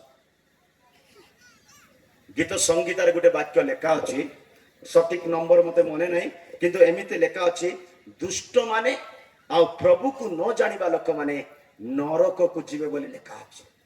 ଦୁଷ୍ଟ ମାନେ ଆଉ ପ୍ରଭୁକୁ ନ ଜାଣିବା ଲୋକମାନେ ନରକକୁ ଯିବେ। ବୋଧେ ଗୀତ ସଂଗୀତା 27:9 କି କଣ ଠିକ ବାକ୍ୟ ନାହିଁ, କିନ୍ତୁ ଗୀତ ସଂଗୀତାରେ ଲେଖା ଅଛି, ଦୁଷ୍ଟ ମାନେ ଆଉ ପରମେଶ୍ୱରଙ୍କୁ ନ ଜାଣିବା ଲୋକମାନେ ନରକରେ ଫିଙ୍ଗା ଯିବେ। ପ୍ରେଜ୍ ଦ ଲର୍ଡ। ମୋ ପ୍ରିୟ ଲୋକମାନେ, ଆମେ ବଞ୍ଚିଛୁ, ମରିନୁ, ନିଶ୍ୱାସ ଚାଲିଛି ପରମେଶ୍ୱରଙ୍କ ଅନୁଗ୍ରହରେ, ତାଙ୍କ ଦୟାରେ, ତାଙ୍କରି ମହାନ ପ୍ରେମରେ ଯଦି ବଞ୍ଚିଛୁ ମାନେ ଶରୀରକୁ ଥରେ ସ୍କାନ କରନ୍ତୁ, ଶରୀରର ଚକ୍ଷୁକୁ ଥରେ ସ୍କାନ କରନ୍ତୁ, ହୃଦୟକୁ ଟିକେ ପରୀକ୍ଷା କରନ୍ତୁ, କଣ କଣ ପାପର ଆସକ୍ତ ଶରୀରରେ ଚାଲିଛି। ସେ ପାପ ଆପଣଙ୍କୁ ମାରିଦେବ। 9 17 ହଁ ଦୁଷ୍ଟ ମାନେ ଓ ଯେଉଁ ଗୋଷ୍ଠୀ ମାନେ ଦୁଷ୍ଟ ମାନେ ଆଉ ଯୋଉ ଗୋଷ୍ଠୀର ଲୋକମାନେ ପରମେଶ୍ୱରଙ୍କୁ ପାସରନ୍ତି ପରମେଶ୍ୱରଙ୍କୁ ପାସରି ଯାଆନ୍ତି, ଗିର୍ଜା ପାସରି ଯାଆନ୍ତି, ବାଇବେଲ ପଢିବା ପଢିବା ପାସରି ଯାଆନ୍ତି, ସେ ସମସ୍ତେ ପାତାଳକୁ ଚାଲିଯିବେ। ସେମାନେ କୁଆଡେ ଚାଲିଯିବେ? ବାକ୍ୟକୁ ଏ ଗୋଟେ ବାକ୍ୟକୁ ହୃଦୟରେ ରଖନ୍ତୁ, ପାତାଳକୁ ଯିବେ। ପ୍ରଭୁକୁ ପାସରିବା ଲୋକମାନେ, ବାକ୍ୟକୁ ପାସରିବା ଲୋକମାନେ, ବାକ୍ୟକୁ ନ ଶୁଣିବା ଲୋକମାନେ ପାତାଳକୁ ଚାଲିଯିବେ। ମୋ ପ୍ରିୟ ଲୋକମାନେ ପାତାଳକୁ ଚାଲିଯିବେ। ଆଉ ଥରେ ପଢନ୍ତୁ 9 17 ବାକ୍ୟ ଗୀତ ସଙ୍ଗୀତ। ହଁ ଦୁଷ୍ଟ ମାନେ ଓ ଯେଉଁ ଗୋଷ୍ଠୀ ମାନେ ଦୁଷ୍ଟ ପରମେଶ୍ୱରଙ୍କୁ ମାନେ, ପାସରନ୍ତି ଦୁଇ ଦଳର ଲୋକମାନେ ମନେ ରଖିଥାନ୍ତୁ, ଦୁଇ ଦଳର ଲୋକମାନେ ଦୁଷ୍ଟ ମାନେ ଆଉ ପରମେଶ୍ୱରଙ୍କୁ ପାସରିବା ଲୋକମାନେ। ହଁ ସେ ସମସ୍ତେ ପାତାଳକୁ ସେ ଚାଲିଯିବେ। ସମସ୍ତେ କୁଆଡେ ଚାଲିଯିବେ? ଏ ଦୁଷ୍ଟ କିଏ ଆଜ୍ଞା ଟିକେ କହିଥାନ୍ତୁ ବୋଲି ଭାବନ୍ତୁ। ଦୁଷ୍ଟ କିଏ ଜାଣିବା ପାଇଁ ଚାହୁଁଛ କି? ଦୁଷ୍ଟ ସେଇ ମନୁଷ୍ୟ ବାରମ୍ବାର କହିଲେ ଶୁଣୁନାହିଁ, ସେ ଦୁଷ୍ଟ ବୋଲି ବାଇବେଲ କହୁଛି। ଦୟା ବୁଝୁନି, କ୍ଷମା ବୁଝୁନି, ପ୍ରେମ ବୁଝୁନି, ଅନୁଗ୍ରହ ବୁଝୁନି, ଆଜି ଡାକୁଛି କାଲିକି ଡାକୁଛି, ମନ ପରିବର୍ତ୍ତନ ହ ବୋଲି କହୁଛୁ, କହିଲେ ଶୁଣୁନି, ସେ ଦୁଷ୍ଟ। ଜିସାୟ 26:10 ଲେଖା ଅଛି, ଜିସାୟ 26:10 ଲେଖା ଅଛି, ଦୁଷ୍ଟ ସେଇ ବ୍ୟକ୍ତି। ହଁ ଜିସାୟ 26:10 ଦୁଷ୍ଟ ଲୋକ ପ୍ରତି ଚାहे ଦୟା ପ୍ରକାଶ କଲେ ହେଁ। ଓ ପ୍ରଭୁ କାହିଁକି ମାନେ ଜନ୍ମ ନେଇଛନ୍ତି? ହଁ ଜଲ୍ଦି ପଢନ୍ତୁ। ହଁ ଦୁଷ୍ଟ ଲୋକ ପ୍ରତି ଦୟା ପ୍ରକାଶ କରାଗଲେ ହେଁ ଦୁଷ୍ଟ ଲୋକ ପ୍ରତି ଦୟା ପ୍ରକାଶ କରାଗଲେ ହେଁ ସେ ଧର୍ମ ଶିଖିବ ନାହିଁ। ସେ ଧର୍ମକୁ ଶିଖିବ ନାହିଁ, ପ୍ରେମକୁ ଶିଖିବ ନାହିଁ, କ୍ଷମାକୁ ଶିଖିବ ନାହିଁ, ମିଳନତାର ସ୍ୱଭାବକୁ ଶିଖିବ ନାହିଁ। ଦୁଷ୍ଟ ପ୍ରତି ଦୟା ପ୍ରକାଶ କରାଗଲେ ହେଁ ସେ ଧର୍ମ ଶିଖିବ ନାହିଁ। ସରଳତାର ଦେଶରେ ହଁ। ସେ ଅନ୍ୟାୟ କରିବ।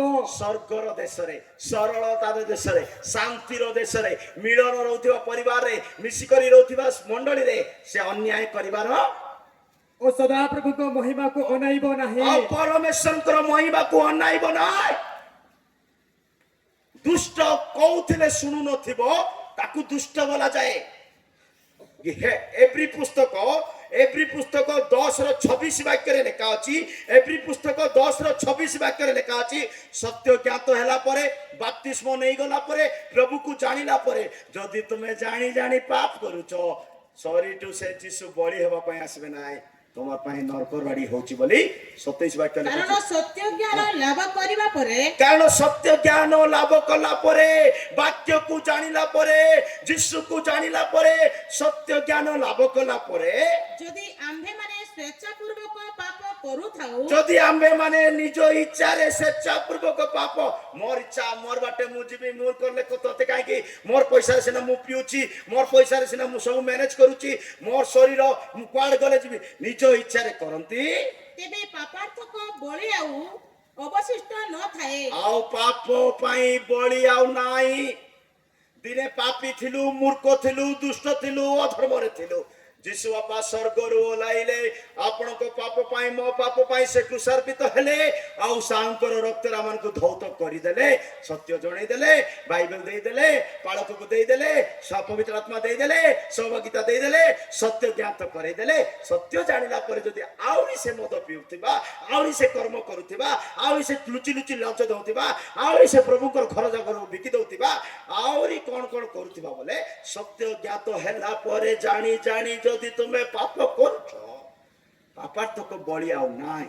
ଯୀଶୁ ଆଉ ବଳି ହେବା ପାଇଁ ଆସୁନାହାନ୍ତି, ତାଙ୍କର ପବିତ୍ର ସିଦ୍ଧ ଲୋକମାନଙ୍କୁ ନେବା ପାଇଁ ସେ ଆସୁଛନ୍ତି। ହାଲେଲୁୟା। ହେଲେ ଜାଣି ଜାଣି ଭୁଲ କରିବା ଲୋକମାନଙ୍କର ଜାଗା କୋଟେ 27 ବାକ୍ୟରେ ଲେଖା ଅଛି।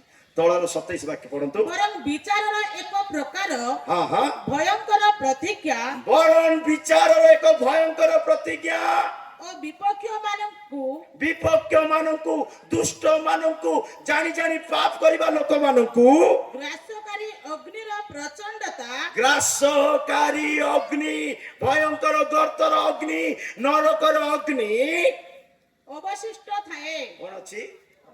ନିଆଁ ରାଡି ଅଛି, ନିଆଁ ଚଳୁଛି, ଜାଣି ଜାଣି ପାପ କରିବା ଲୋକମାନଙ୍କୁ। ପ୍ରେଜ୍ ଦ ଲର୍ଡ, ହାଲେଲୁୟା।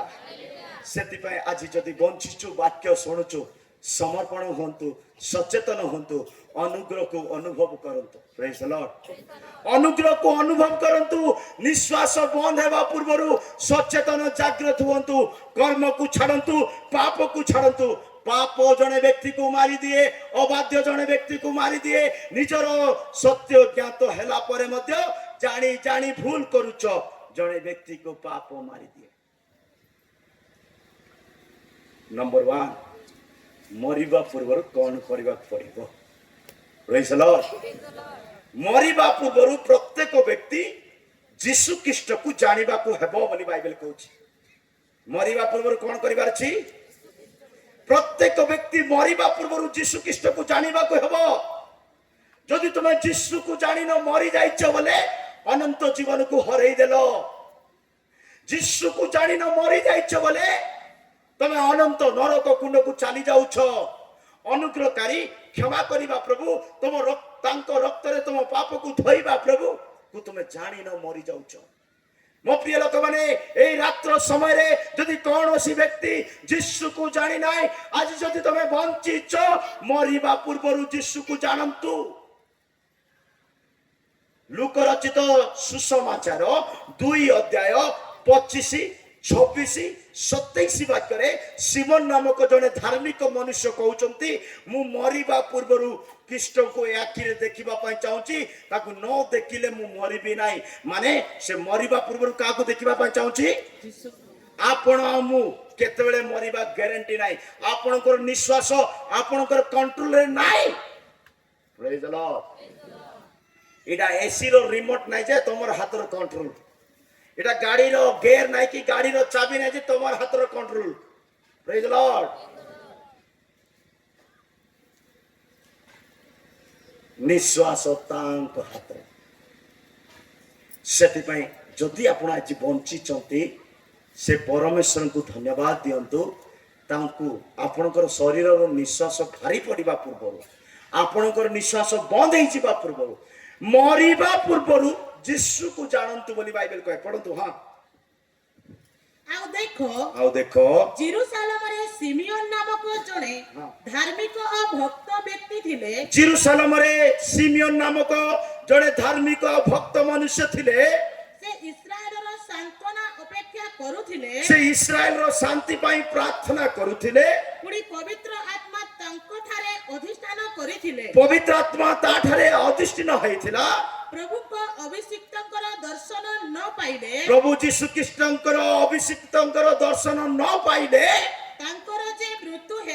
ତାଙ୍କର ଯେ ମୃତ୍ୟୁ ହେବ ନାହିଁ ପବିତ୍ର ଆତ୍ମାଙ୍କ ଦ୍ୱାରା ତାଙ୍କୁ ଏହି ପ୍ରତ୍ୟାଦେଶ ଦିଆଯାଇଥିଲା ପବିତ୍ର ଆତ୍ମାଙ୍କ ଦ୍ୱାରା ସିମୋନ ନାମକ ବ୍ୟକ୍ତିକୁ କୁହାଯାଇଥିଲା ତୁମେ ଯୀଶୁକୁ ନ ଦେଖିବା ପୂର୍ବରୁ ମରିବ ହାଲେଲୁୟା ଆପଣ ମୁଁ ମରିବା ପୂର୍ବରୁ ଯୀଶୁକୁ ଜାଣିବାର ଅଛି ଯୀଶୁକୁ ନ ଜାଣି ମରିବା ଏକ ମୂର୍ଖତାର ମରଣ ଯୀଶୁକୁ ନ ଜାଣି ମରିବା ଏକ ପଶୁ ତୁଲ୍ୟ ମରିବା ଯୀଶୁକୁ ନ ଜାଣି ମରିବା ଏକ ପୋକ ପରି ମରିବା ଯୀଶୁକୁ ନ ଜାଣି ମରିବା ଏକ ଅନ୍ଧକାରରେ ଯାଇ ପଡ଼ି ମରିବା ସେଥିପାଇଁ ପ୍ରେରିତ ପାଉଲ କହୁଛନ୍ତି ପ୍ରେରିତ ପୁସ୍ତକ 9:20 ବାକ୍ୟରେ ପ୍ରେରିତ ପୁସ୍ତକ 9:20 ବାକ୍ୟରେ ପାଉଲ ପ୍ରଚାର କରିବା ସମୟରେ ଖ୍ରୀଷ୍ଟଙ୍କ ପ୍ରଚାର କରୁଥିଲେ ଶିକ୍ଷା ଦଉଥିଲେ ଜଣେ ବ୍ୟକ୍ତି ବାକ୍ୟ ଶୁଣି ଶୁଣି ମରିବାକୁ ଲାଗିଲାଣି ପୁଣି ଯୀଶୁ ଯେ ଈଶ୍ୱରଙ୍କ ପୁତ୍ର ଏହା ସେ ଅବିଳମ୍ବରେ ସମାଜ ଗୃହ ସମୂହରେ ଘୋଷଣା କରିବାକୁ ଲାଗିଲେ ହାଲେଲୁୟା ମରିବା ପୂର୍ବରୁ ଆମେ ପ୍ରଚାର କରୁଅଛୁ ଆପଣ ମାନଙ୍କୁ ଖ୍ରୀଷ୍ଟ ଯେ ଈଶ୍ୱରଙ୍କ ପୁତ୍ର ସେ ମହିମାର ରାଜା ସେ ପାପ କ୍ଷମାକାରୀ ଈଶ୍ୱର ସେ ଅନୁଗ୍ରହକାରୀ ଯୀଶୁ ସେଥିପାଇଁ ପ୍ରେରିତ ପୁସ୍ତକ 10:36 ବାକ୍ୟ ଦେଇଥିଲି ପ୍ରେରିତ ପୁସ୍ତକ 10:36 ଲେଖା ଅଛି ଯୀଶୁ ସ୍ୱର୍ଗୀଗୁଡ଼ାର ଯୀଶୁ ନୁହେଁ ଯୀଶୁ ବମ୍ବେର ଯୀଶୁ ନୁହେଁ ଯୀଶୁ ଇଂରେଜୀ ମାନଙ୍କର ଯୀଶୁ ନୁହେଁ ଯୀଶୁ ଆମ ରାଜ୍ୟର ଯୀଶୁ ନୁହେଁ ଯୀଶୁ ସମସ୍ତଙ୍କର ପ୍ରଭୁ ଅଟନ୍ତି ଯୀଶୁ ସମସ୍ତଙ୍କର ପ୍ରଭୁ ଅଟନ୍ତି ସମସ୍ତ ମାନବ ଜାତି ମରିବା ପୂର୍ବରୁ ଯୀଶୁକୁ ଜାଣିବାକୁ ବାଧ୍ୟ ପଡନ୍ତୁ ସେ ତ ଯୀଶୁ ଖ୍ରୀଷ୍ଟଙ୍କ ଦ୍ୱାରା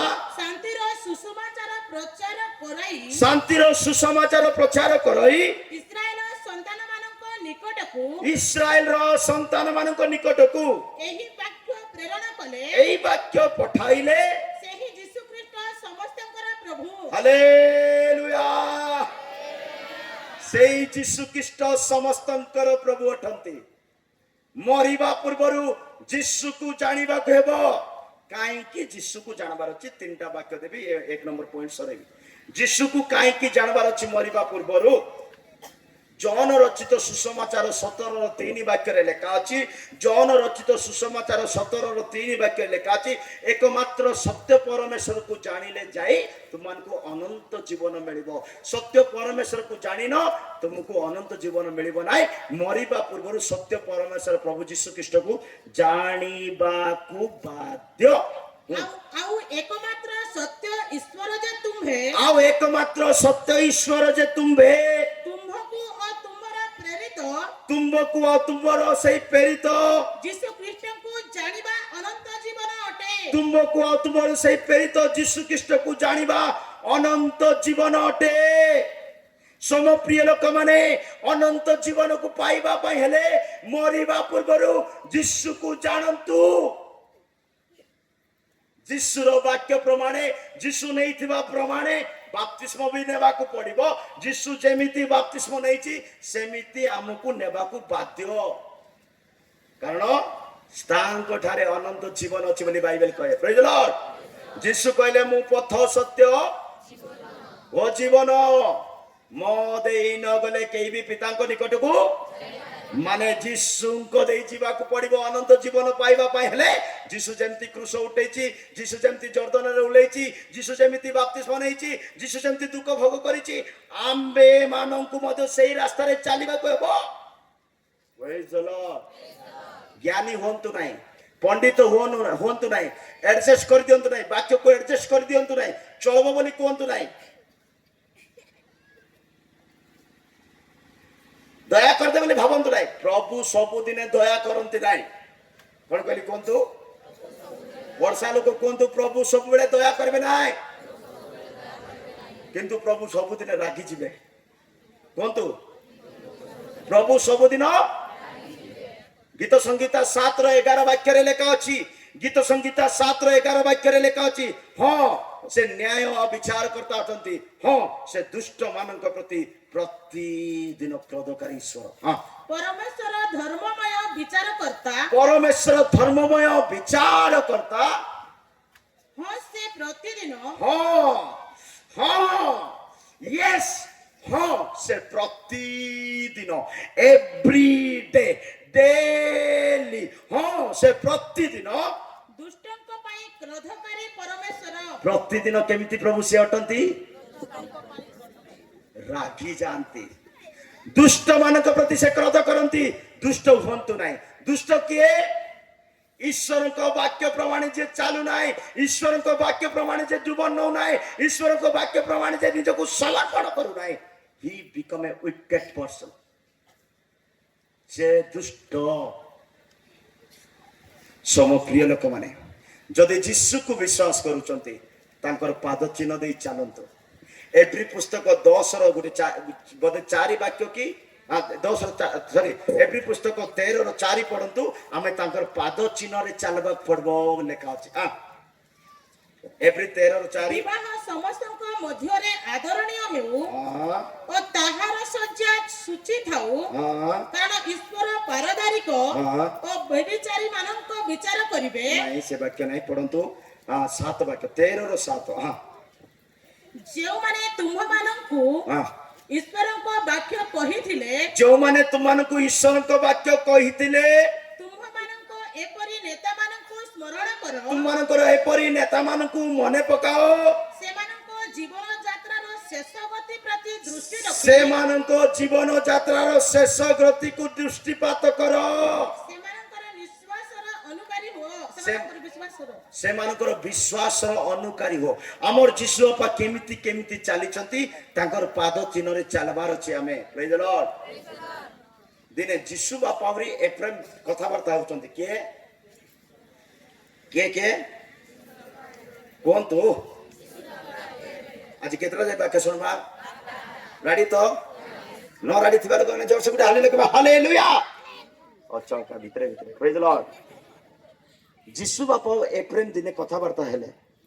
ଏଫ୍ରେମ୍କୁ ଯୀଶୁ ବାପା କହିଲେ, टेंशन नहीं ना प्रेम तोर सहित मु रही तोर सहित चलबी तोर दुख रे कष्ट रे निराश रे हताश रे पड़ी जीवा समय उठवा समय तोते माने भयंकर ज्वर आसवा समय पैसा थिबा समय गरीब हेबा समय सब समय मु तोर पाखरे थिबी बोली के कहले एप्रेम कहना जीशु बापा कहले एप्रेम को प्रेज द लॉर्ड पाकु आसी कहले मते भूल सुनुची से प्रेज द लॉर्ड का के कहले जीशु बापा का कहले एप्रेम को कहते एप्रेम टेंशन नौ ना तोर सहित मु रही तोर सहित चलबी तोर दुख कष्ट मु सहित रही एप्रेम को लाई गले जीशु बापा भलिया लोक जदि मोर सहित चलबे बोले मते काहे आ डर बोले के भाबले एप्रेम कहले हेले ठीक अछि प्रभु तमे कहले आ मते काहे डर बोले एबे जीशु बापा एप्रेम चालू चंदे नदी कूल रे समुद्र कूल रे को कूल रे समुद्र कूल रे एप्रेम आ जीशु बापा चालू चालू चालू चालू चालू भल रास्ता थिबा जाय कोटी विपद नाही समस्या नाही दुर्घटना नाही मृत्यु नाही रोग नाही किछि नाही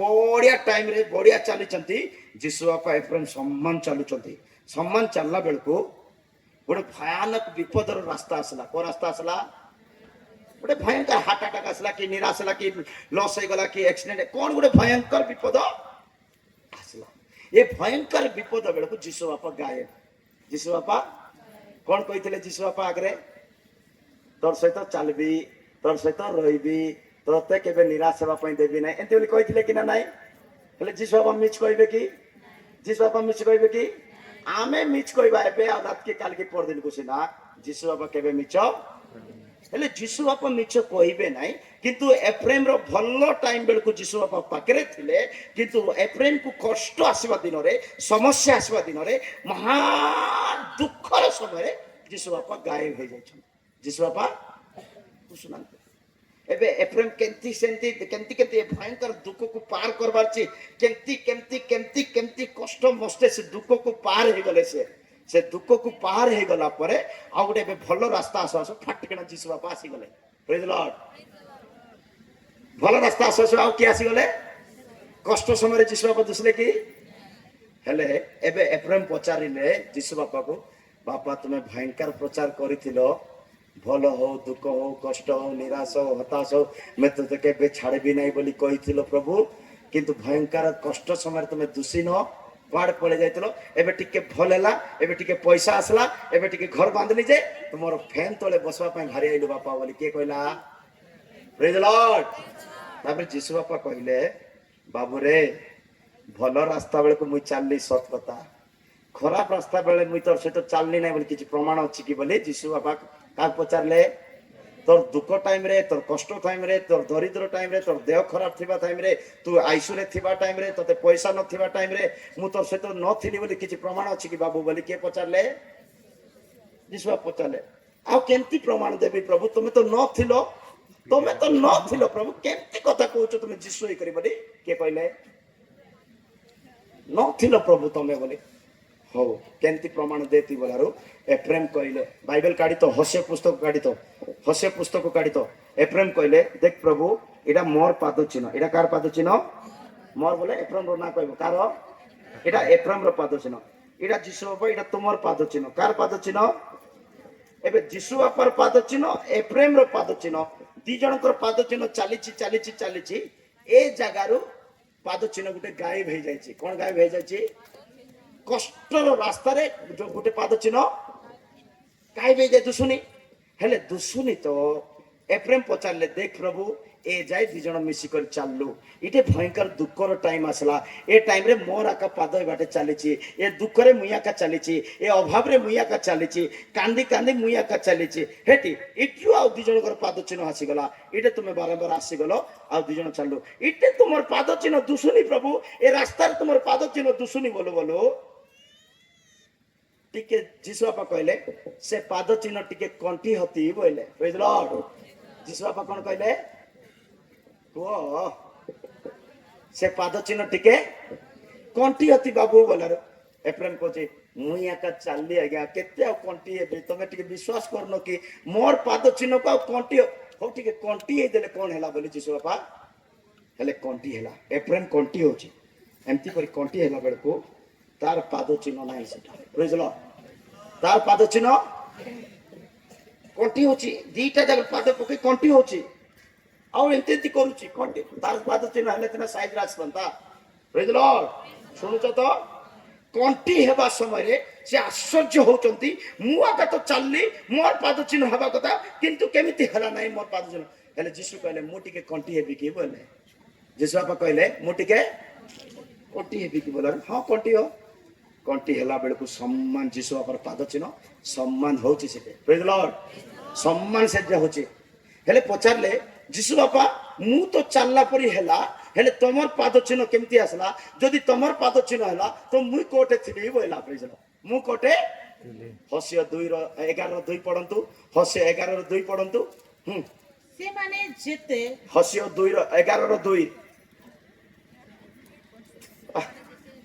ସେମାନେ ହସିୟ 2:11 ସରି ହଁ ହସିୟ 2:11 ଜଲ୍ଦି ହସିୟ 2:11 ଆହୁରି ଆମ୍ଭେ ତାହାର ସକଳ ଓହୋ ଆହୁରି ଆମ୍ଭେ ତାହାର ସକଳ ଆମୋଦ ହଁ ତାହାର ଉତ୍ସବ ହଁ ଅମାବାସ୍ୟା ବିଶ୍ରାମ ଦିନ କେତେ ପଢୁଛ ହସିୟ 2:11 2:11 ବି ଲେଖା ହେଇନି କି ଏଟା ଷ୍ଟୋରି ମନେ ରଖିଛ ତ ମନେ ରଖିଛ ଟିକେ ମନେ ରଖିଛ ପ୍ରେଜ୍ ଲର୍ଡ ହାଲେଲୁୟା ହସିୟ କେତେ ବୋଲି କହିଲି 2:11 ହାଲେଲୁୟା ହସିୟ 2:11 ଭୁଲ କହିଦେଲି ହସିୟ 2:11 ନାହିଁ 11:3 ପ୍ରେଜ୍ ଲର୍ଡ 11:3 ହଁ ହଁ ହଁ ହଁ ହଁ କୁହନ୍ତୁ 11:3 ହଁ ତଥାପି ଆମେ ଇବ୍ରାହିମକୁ ଚାଲିବା ପାଇଁ ତଥାପି ଆମେ ଏଫ୍ରେମକୁ ଚାଲିବା ପାଇଁ ଶିଖାଇଲୁ କିଏ ଚାଲବାଟା ଶିଖଉଛନ୍ତି ଆମକୁ ଯୀଶୁ ବାପା ଚାଲବାଟା ଶିଖଉଛନ୍ତି ତଥାପି ଆମେ ଏଫ୍ରେମକୁ ଚାଲିବାର ଶିଖେଇଲୁ ଆମ୍ଭେ ସେମାନଙ୍କୁ ଆପଣା ବାହୁରେ ବହିଲୁ ଆମ୍ଭେ ଆପଣା ଖାନ୍ଦରେ ବହିଲୁ ଏଫ୍ରେମକୁ ପ୍ରଭୁ କୋଉଟେ ବହିଥିଲେ ଆପଣର ଦୁଃଖ ସମୟରେ କଷ୍ଟ ସମୟରେ ନିରାଶ ସମୟରେ ଏକଲା ସମୟରେ ଖାନ୍ଦରେ ପ୍ରଭୁ ବୋହିଛନ୍ତି ଆପଣଙ୍କୁ ଚାଲବାକୁ ଦେଇନାହାନ୍ତି ଆପଣ ଚାଲିଲା ପରି ଲାଗୁଥିବ ଟିକେ ଖାନ୍ଦରେ ବସିଲେ ହଲବ କି ନା ନାହିଁ ଖାନ୍ଦରେ ବସି ଭୁଇ କରିନେଲେ ହଲବ କି ନା ନାହିଁ ଟିକେ ହଲଲେ ତୁମେ ଟେନସନ ହେଇଯାଉଛ ପ୍ରେଜ୍ ଲର୍ଡ ଆମ୍ଭେ ଏଫ୍ରେମକୁ ଚାଲିବାର ଶିଖେଇଲୁ ଆପଣାର ବାହୁରେ ତାକୁ ବହିଲୁ ମାତ୍ର ଆମ୍ଭେ ଯେ ସେମାନଙ୍କୁ ସୁସ୍ଥ କଲୁ ମାତ୍ର ଆମ୍ଭେ ଯେ ତାକୁ ବିପଦରୁ ଉଦ୍ଧାର କଲୁ ସୁସ୍ଥ କଲୁ ଏହା ସେମାନେ ଜାଣିଲେ ନାହିଁ ଏହା ଏଫ୍ରେମ ଜାଣିଲା ହାଲେଲୁୟା ଅନେକ ଲୋକ ଅଛନ୍ତି ମୋର ଦୁଃଖ କଷ୍ଟ ନିରାଶ ହତାଶ ହଠାତ୍ ଏମିତି ସମସ୍ୟା କିଏ ଦେଖୁନାହାନ୍ତି ତମେ ଯୀଶୁ ବାପାର ଖାନ୍ଦରେ ଅଛ ସେ ସମସ୍ୟାରେ ସେ ନିଜେ ଚାଲୁଛି ତୁମକୁ ଉପରେ ବସିଛନ୍ତି ଏଫ୍ରେମକୁ ଆମେ ଚାଲିବାର ଶିଖେଇଲୁ ଏଫ୍ରେମକୁ ଆମେ କହିବାର ଶିଖେଇଲୁ ଏଫ୍ରେମକୁ ଆମେ ସୁସ୍ଥ କରିଲୁ ଆମ ବାହୁରେ ବହି କରିନେଲୁ ତଥାପି ସେମାନେ ଆମକୁ ଜାଣିଲେ ନାହିଁ ମୋ ପ୍ରିୟ ଲୋକମାନେ ମରିବା ପୂର୍ବରୁ ଆପଣଙ୍କର ଆରୋଗ୍ୟକାରୀକୁ ଜାଣିବା ଦରକାର ମରିବା ପୂର୍ବରୁ ଆପଣଙ୍କୁ ଚଲାଉଥିବା ଯୀଶୁକୁ ଜାଣିବା ଦରକାର ମରିବା ପୂର୍ବରୁ ଆପଣଙ୍କୁ ବାହୁରେ ବହି କରି ନେଇଥିବା ଯୀଶୁକୁ ଜାଣିବା ଦରକାର ଇସ୍ରାଏଲ ମାନେ ଯେତେବେଳେ ମିଶରରୁ ବାହାରିଲେ ପରମେଶ୍ୱର ଉକୃଷ ପକ୍ଷୀ ତୁଲ୍ୟ ସେମାନଙ୍କୁ ବାହୁରେ ବହି କରିନେଲେ କିନ୍ତୁ ଇସ୍ରାଏଲ ମାନେ ଜାଣିପାରିଲେ ନାହିଁ ପରମେଶ୍ୱରଙ୍କର ମହିମାକୁ ଦେଖିପାରିଲେ ନାହିଁ ଆପଣଙ୍କ ଜୀବନରେ ମୋ ଜୀବନରେ ପ୍ରଭୁ ଯୋଉ ମହାନ କର୍ମ ମାନ କରିଛନ୍ତି ମରିବା ପୂର୍ବରୁ ତା ଗୁଣ କୀର୍ତ୍ତନ କରିବାକୁ ପଡିବ ପ୍ରେଜ୍ ଲର୍ଡ ସେଥିପାଇଁ ସିମୋନ ନାମକ ବ୍ୟକ୍ତି ମରିବା ପୂର୍ବରୁ ସେ କହୁଛନ୍ତି ମରିବା ପୂର୍ବରୁ ଖ୍ରୀଷ୍ଟଙ୍କୁ ଏ ଚକ୍ଷୁରେ ଦେଖିବା ପାଇଁ ଚାହୁଁଛି ଖ୍ରୀଷ୍ଟକୁ କାହିଁକି ଦେଖିବା ସେ ସତ୍ୟ ପରମେଶ୍ୱର ସେ ଅନନ୍ତ ଜୀବନ ଦେବା ପରମେଶ୍ୱର ଏଭ୍ରି ପୁସ୍ତକ 7:25 ବାକ୍ୟରେ ଲେଖା ଅଛି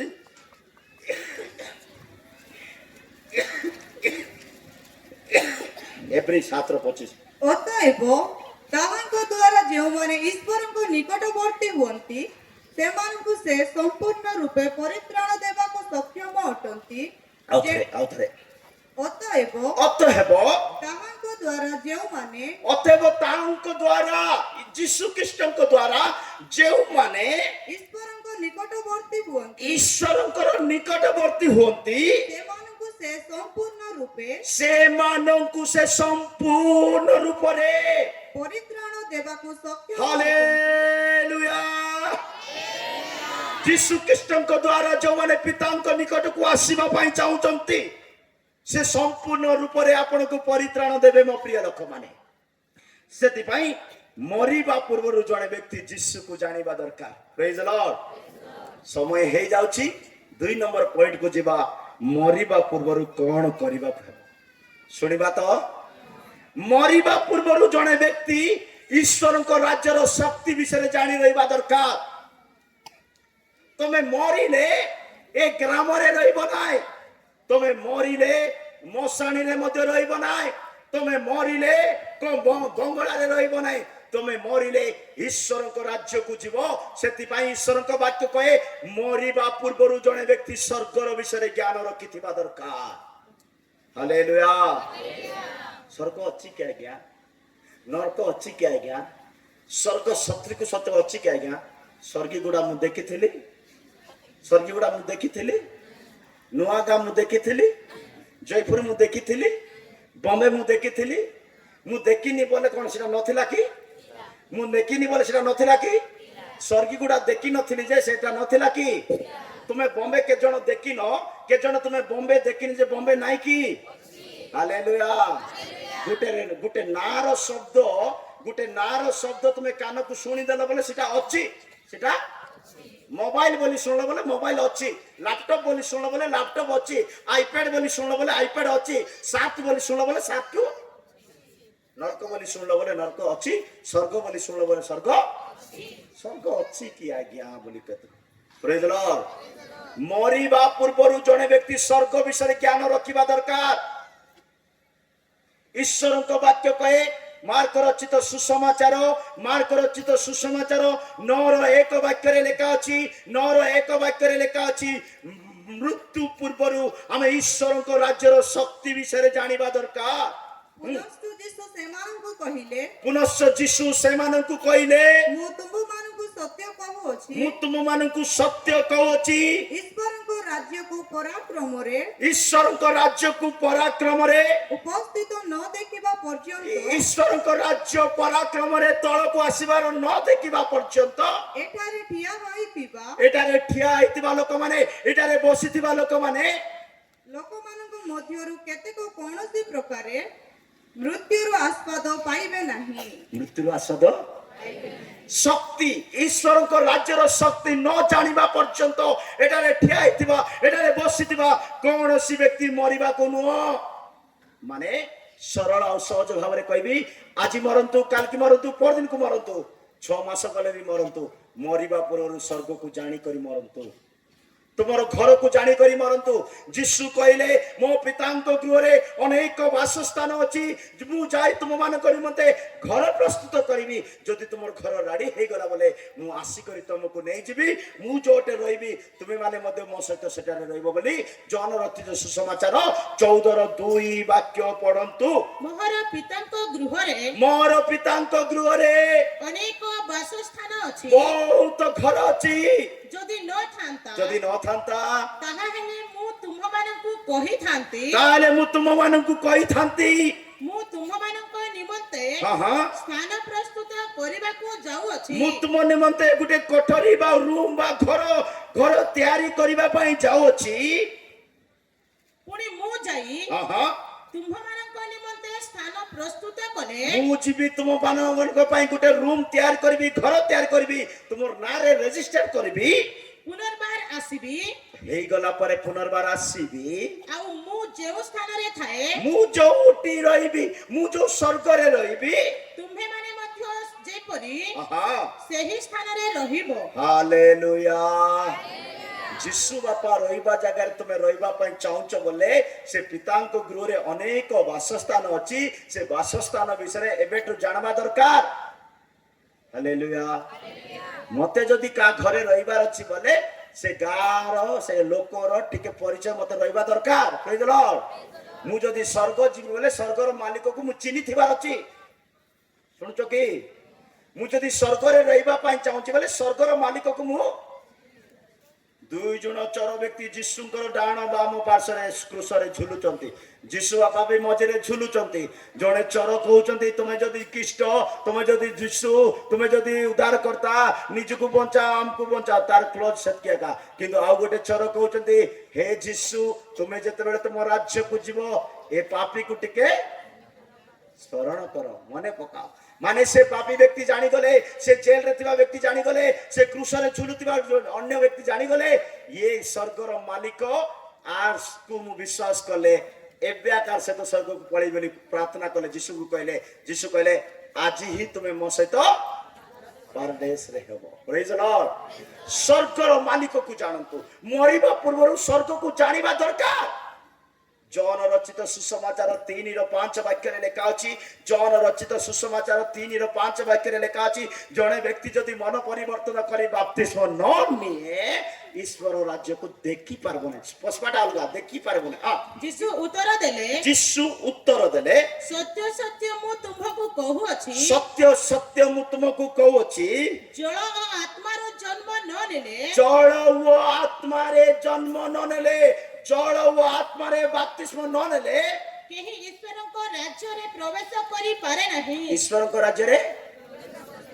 केमती जल व आत्मा रे जो माने बपतिस्म न नियंती से माने ईश्वर को राज्य रे प्रवेश करि पारंती नाही जणे व्यक्ति जदि बपतिस्म नेबार अछि बोले पाप को जानि करी अनुताप करी स्वीकार करी छाड़बा प्रकार ज्ञान हबार अछि प्रेज द लॉर्ड बपतिस्म नेबा पई तार मन पाखरे कोन थिबार अछि जड़े व्यक्ति जदि बपतिस्म नेबी बोली भाबुची बोले से प्रथमे पाप को जानिथिबा दरकार पाप को स्वीकार करिवार अधिकार पाइथिबा दरकार पाप को छाड़बार इच्छा मन हेबा दरकार पाप को छाड़ी स्वीकार करी मन परिवर्तन करी अनुताप करी छाड़ी करे तापरे बपतिस्म पिला लोक पाप जानिथिबो कि पिला लोक पाप जानिथिबो कि पाप कोन पिला लोक जानिथिबो कि ताकू कोटे बुड़े देले से आपको 20 वर्ष पर पाप करे कौन करबो तमे सुनुच कि ना नाही सुनुच कि ना नाही न सुनबा लोक माने गुटे हालेलुया जोर से कोदु हालेलुया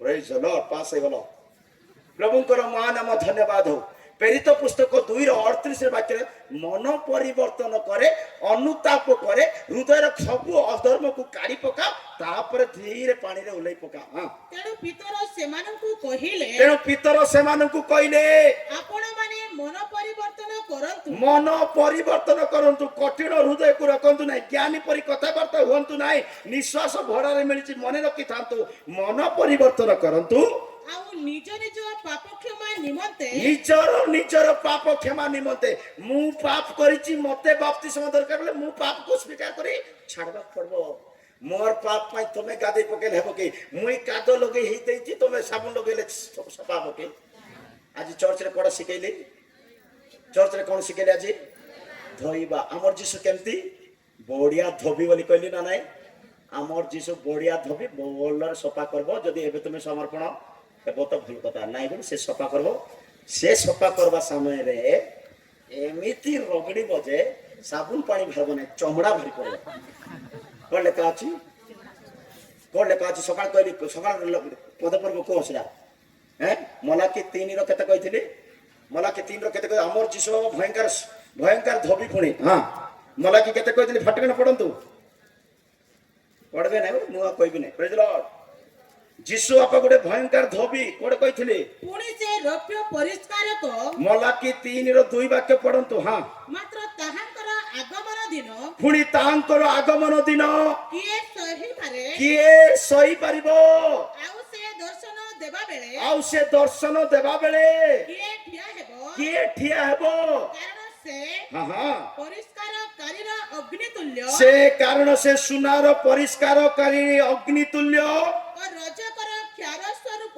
हां ପୁଣି ସେ ରୌପ୍ୟ ପରିଷ୍କାରକ ओडिया रे त मजा नहीं ओडिया रे तमे भी बुझी पारबो नहीं मु आगे बुझनी बोल तमे केत सहज बुझो मु बाजी जानि परछि हिंदी रे सुनंतु हिंदी एते मस्त लिखा अछि परंतु उसके आने के दिन को कौन सह सकता है और जब वो दिखाई दे तब कौन खड़ा हो सकेगा कौन खड़ा हो सकेगा क्योंकि वो सोनार की आग और धोबी के साबुन के समान है परमेश्वर केमती परी सुनारीर निया परी आ धोबार साबुन परी आमर प्रभु रगड़ी पकेबे आज जदि तुम पाप को छाड़ू न बोले प्रेज द लॉर्ड माथ्यू रे लेखा अछि लुण सहित सेमान को कोन करा जिवो लुण सहित सेमान को कोन करा जिवो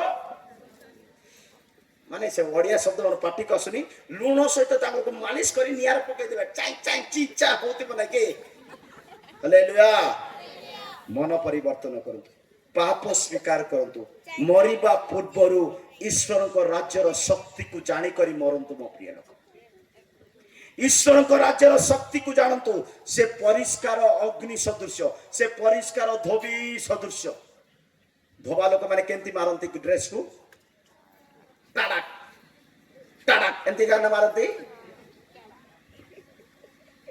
बर्तन छिड़ी जाओ गुंडी छिड़ी जाओ छिड़ी जाओ तांको संपर्क नहीं सफा हवाटा तांको संपर्क प्रेज लॉर्ड ईश्वर को राज्य बोले क्लीन लोक माने का जीवे केंती लोक माने जीवे सफा सुतर थिबा लोक माने सकाळ कहिछि भलरे प्रेज लॉर्ड जदि ईश्वर को राज्य को जीवा पई चाहुचो धोई होतिबार अछि परिष्कार होतिबार अछि निर्मल होतिबार अछि पाप को छाड़ी देवार अछि मद को छाड़ी देवार अछि गाँ रे मद दुकान हेबा को नहीं जदि गाँ रे जदि पांचटा मंडली अछि बोले पांचटा मंडली रो विश्वासी माने कोनोसी दुकान रे मद पीबा को नाही praise the Lord hallelujah praise the Lord एटा को हालेलुया प्रेज द लॉर्ड समते कहले बोले अचंती तार अर्थ प्रेज द लॉर्ड एबे कहबे ना हालेलुया मो प्रिय लोक माने मरिबा पूर्वरु ईश्वर को राज्यर शक्ति को जानिबा को पड़िबो प्रेरित पाउल कहउचंती पढंतु से वाक्य को प्रेरित पाउल कहउचंती ईश्वर को राज्य शब्द रे नो वाक्य रे पढंतु प्रथम कोरिन्थियो 4:20 प्रथम कोरिन्थियो 4:20 हां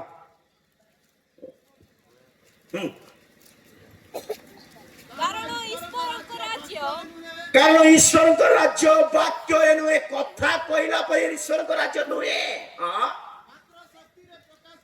मात्र शक्ति रे प्रकाश पाए मो प्रिय लोक माने ईश्वर को राज्य शक्ति सहित समान करिसंती ईश्वर को राज्य को जीवार अछि बोले पवित्रतार शक्ति रहिबा दरकार धार्मिकतार शक्ति रहिबा दरकार पवित्र आत्मार शक्ति रहिबा दरकार उपदेशर शक्ति रहिबा दरकार वाक्य को पालन करिवार गोटे हृदय रहिबा दरकार प्रेज द लॉर्ड शिष्य मान को जीसु बापा कहले जो पर्यंत तुमे स्वर्गरु शक्ति पाइबो नाही से दिन ठारू सेवा करबा को नाही से जो दिन जाय स्वर्गरु शक्ति पाइबो नाही से दिन जाय के बसी करिया का थिबो शक्ति पाइला पर जाय कोन करबो सेवा करबो प्रेज द लॉर्ड ऊर्ध्वरु शक्ति प्राप्त न होबा जाय तुमे जेरूशलेम रे बसी थिबो अपेक्षा रे बसी थिबो जो दिन शक्ति पाइबो जेरूशलेम सामरिया आ जुदार प्रदेशर समस्त नगरी को जाई सुसमाचार शुणैबो प्रेज द लॉर्ड ईश्वर को राज्यर कथा कहबो मरिबा पूर्वरु जने व्यक्ति को घर को जीवो से घर विषय जानि थिबार अछि प्रेज द लॉर्ड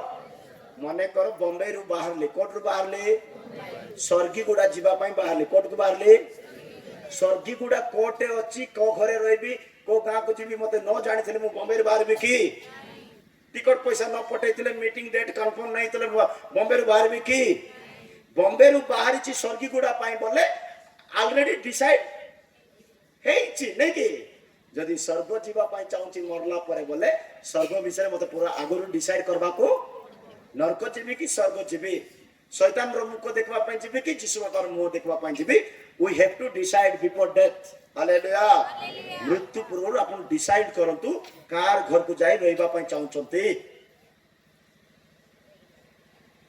जदि स्वर्ग जीवा पाई चाहूचंती स्वर्गर शक्ति विषय जानिबा पाई चाहूचंती पांचटा काम करिबा पड़बो मु पद पर्व सब कहबे लंबा हे जीवो कोन कोन करिबा पड़बो गुटे नंबर कहबी गुटे ना कहबी सेतकी पांचटा काम डेली करंतु ईश्वर को राज्य को आपण जानि परिबे मरिबा पूर्वरु नंबर 1 जने व्यक्ति वाक्य सुनुथिबार अछि ईश्वर को राज्य को जीवा पाई जने व्यक्ति वाक्य सुनुथिबार अछि रोमियो 10:17 रे द्वितीय रे जने व्यक्ति वाक्य सुनिला परे 2 नंबर काम बाप्तिस्म नेबा पाई समर्पण करिवार अछि सेते बेले से परित्राण पाइबो ईश्वर को राज्य पाई मार्क 16:16 रे तृतीय रे जने व्यक्ति बाप्तिस्म नै गला परे कोन करिवार अछि मृत्यु पूर्वरु तार समस्त अनु माने विश्वास करिवार अछि कोन करिवार अछि विश्वास यीशु को परे विश्वास करिवार अछि बा अनुताप विश्वास करी अनुताप करिवार अछि प्रेरित पुस्तक 17:30-31 रे तापरे अनुताप कला परे स्वीकार करी छाड़बार अछि कोन भूल करूचो कोन अन्याय करूचो कोन पाप करूचो स्वीकार करी छाड़बार अछि कन्फेस रोमियो 10:9-10 रे लास्ट रे अनुताप करी स्वीकार कला परे सेही मार्क 16:16 लेखा अछि विश्वास करी मन परिवर्तन करी बाप्तिस्म नेबार अछि कोन नेबार अछि ବାପ୍ତିସ୍ମ ନେବା ବିଷୟରେ ବହୁତ କିଛି ସତ୍ୟତା ଅଛି ବାଇବେଲରେ। ମୁଁ ବେଶୀ ଲମ୍ବା ଚଉଡ଼ା କରିବା ପାଇଁ ଚାହୁଁନି। ମୁଁ ଯୋଉ ଯୀଶୁକୁ ବିଶ୍ୱାସ କରୁଛି ସେ ଯେମିତି ବାପ୍ତିସ୍ମ ନେଲେ ମତେ ସେମିତି ନେଲେ ବାସ୍ ତାର ଆଜ୍ଞା କାଳରେ ପାଳନ କଲା ପରେ ହେଇଗଲା ମତେ। ପ୍ରେଜ୍ ଦ ଲର୍ଡ। ମୋ ପ୍ରିୟ ଲୋକମାନେ, ମରିବା ପୂର୍ବରୁ ଆପଣଙ୍କର ସ୍ୱର୍ଗ ବିଷୟରେ ଟିକେ ଜାଣିକରି ମରନ୍ତୁ। ଆପଣଙ୍କର ଘର ବିଷୟରେ ଟିକେ ଜାଣିକରି ମରନ୍ତୁ। ଆପଣଙ୍କର ମାଲିକ ପ୍ରତି ଜାଣିକରି ମରନ୍ତୁ। ପ୍ରଭୁଙ୍କର ମହାନାମ ଧନ୍ୟବାଦ। 3 ନମ୍ବର ବ୍ୟକ୍ତି ମରିବା ପୂର୍ବରୁ କଣ କରବାର ଅଛି ଶୁଣବ ତ? ଶୁଣବ କି? ଏବେ 3 ନମ୍ବର ବିଷୟ କହିବା ପୂର୍ବରୁ ଗୋଟେ ଗୀତ ଗାଇବା, ଟିକେ ଡାବୁ ପ୍ରଭୁଙ୍କ ପାଇଁ ଦେବା। ପ୍ରେଜ୍ ଦ ଲର୍ଡ। ଏବେ ସମସ୍ତେ ଗୀତ ଗାୟକ ଭାଇ ଆସନ୍ତୁ, ଗୀତ ଗାଇବା ଭାଇ ଆସନ୍ତୁ, ଟିକେ ଗୀତ ଗାଆନ୍ତୁ, ସମର୍ପଣ କରନ୍ତୁ। ଗୀତ ଖାଲି ଗାଆନ୍ତୁ, ଭଲ ଗୀତ ଗାଆନ୍ତୁ, ଲୋକମାନଙ୍କୁ ଉତ୍ସାହ କରନ୍ତୁ, ଦାନ ଦିଅନ୍ତୁ। ତାପରେ ମୁଁ ଆହୁରି 3ଟା ପଏଣ୍ଟ କହି ସରେଇଦେବି। ପ୍ରେଜ୍ ଦ ଲର୍ଡ। ମରିବା ପୂର୍ବରୁ ଯୀଶୁକୁ ଜାଣି ମରିବା, ମରିବା ପୂର୍ବରୁ ସ୍ୱର୍ଗର ଶକ୍ତିକୁ ଜାଣିକରି ମରିବା। 2ଟା ବିଷୟ କହିଛି, ଆଉ 3ଟା କହିବି, ଟୋଟାଲ 5ଟା ନମ୍ବର ହେଇଯିବ। ତାପରେ ଆମେ ସରେଇଦେବା। ଚଳବ ତ? ଏବେ ଦାନ ଦେବା ସମୟ। ଆପଣମାନେ ପ୍ରଭୁଙ୍କ ପାଇଁ ଖୋଲା ହୃଦୟରେ ଢାଳନ୍ତୁ। ଆପଣଙ୍କୁ ପ୍ରଭୁ ଆଶୀର୍ବାଦ କରିବେ। ଗୀତ ଗାଆନ୍ତୁ ଭାଇ, ଜଲ୍ଦି ଗାଆନ୍ତୁ, ଏତେ ଚିନ୍ତା କରନ୍ତୁ ନାହିଁ। ପ୍ରେଜ୍ ଦ ଲର୍ଡ। ସମୟ ନଷ୍ଟ ହେଇଯିବ। ହଁ, ପ୍ରେଜ୍ ଦ ଲର୍ଡ। ଏ ମାଇକ୍ ଦରକାର କି ତୁମକୁ? ହଁ, ପ୍ରେଜ୍ ଦ ଲର୍ଡ।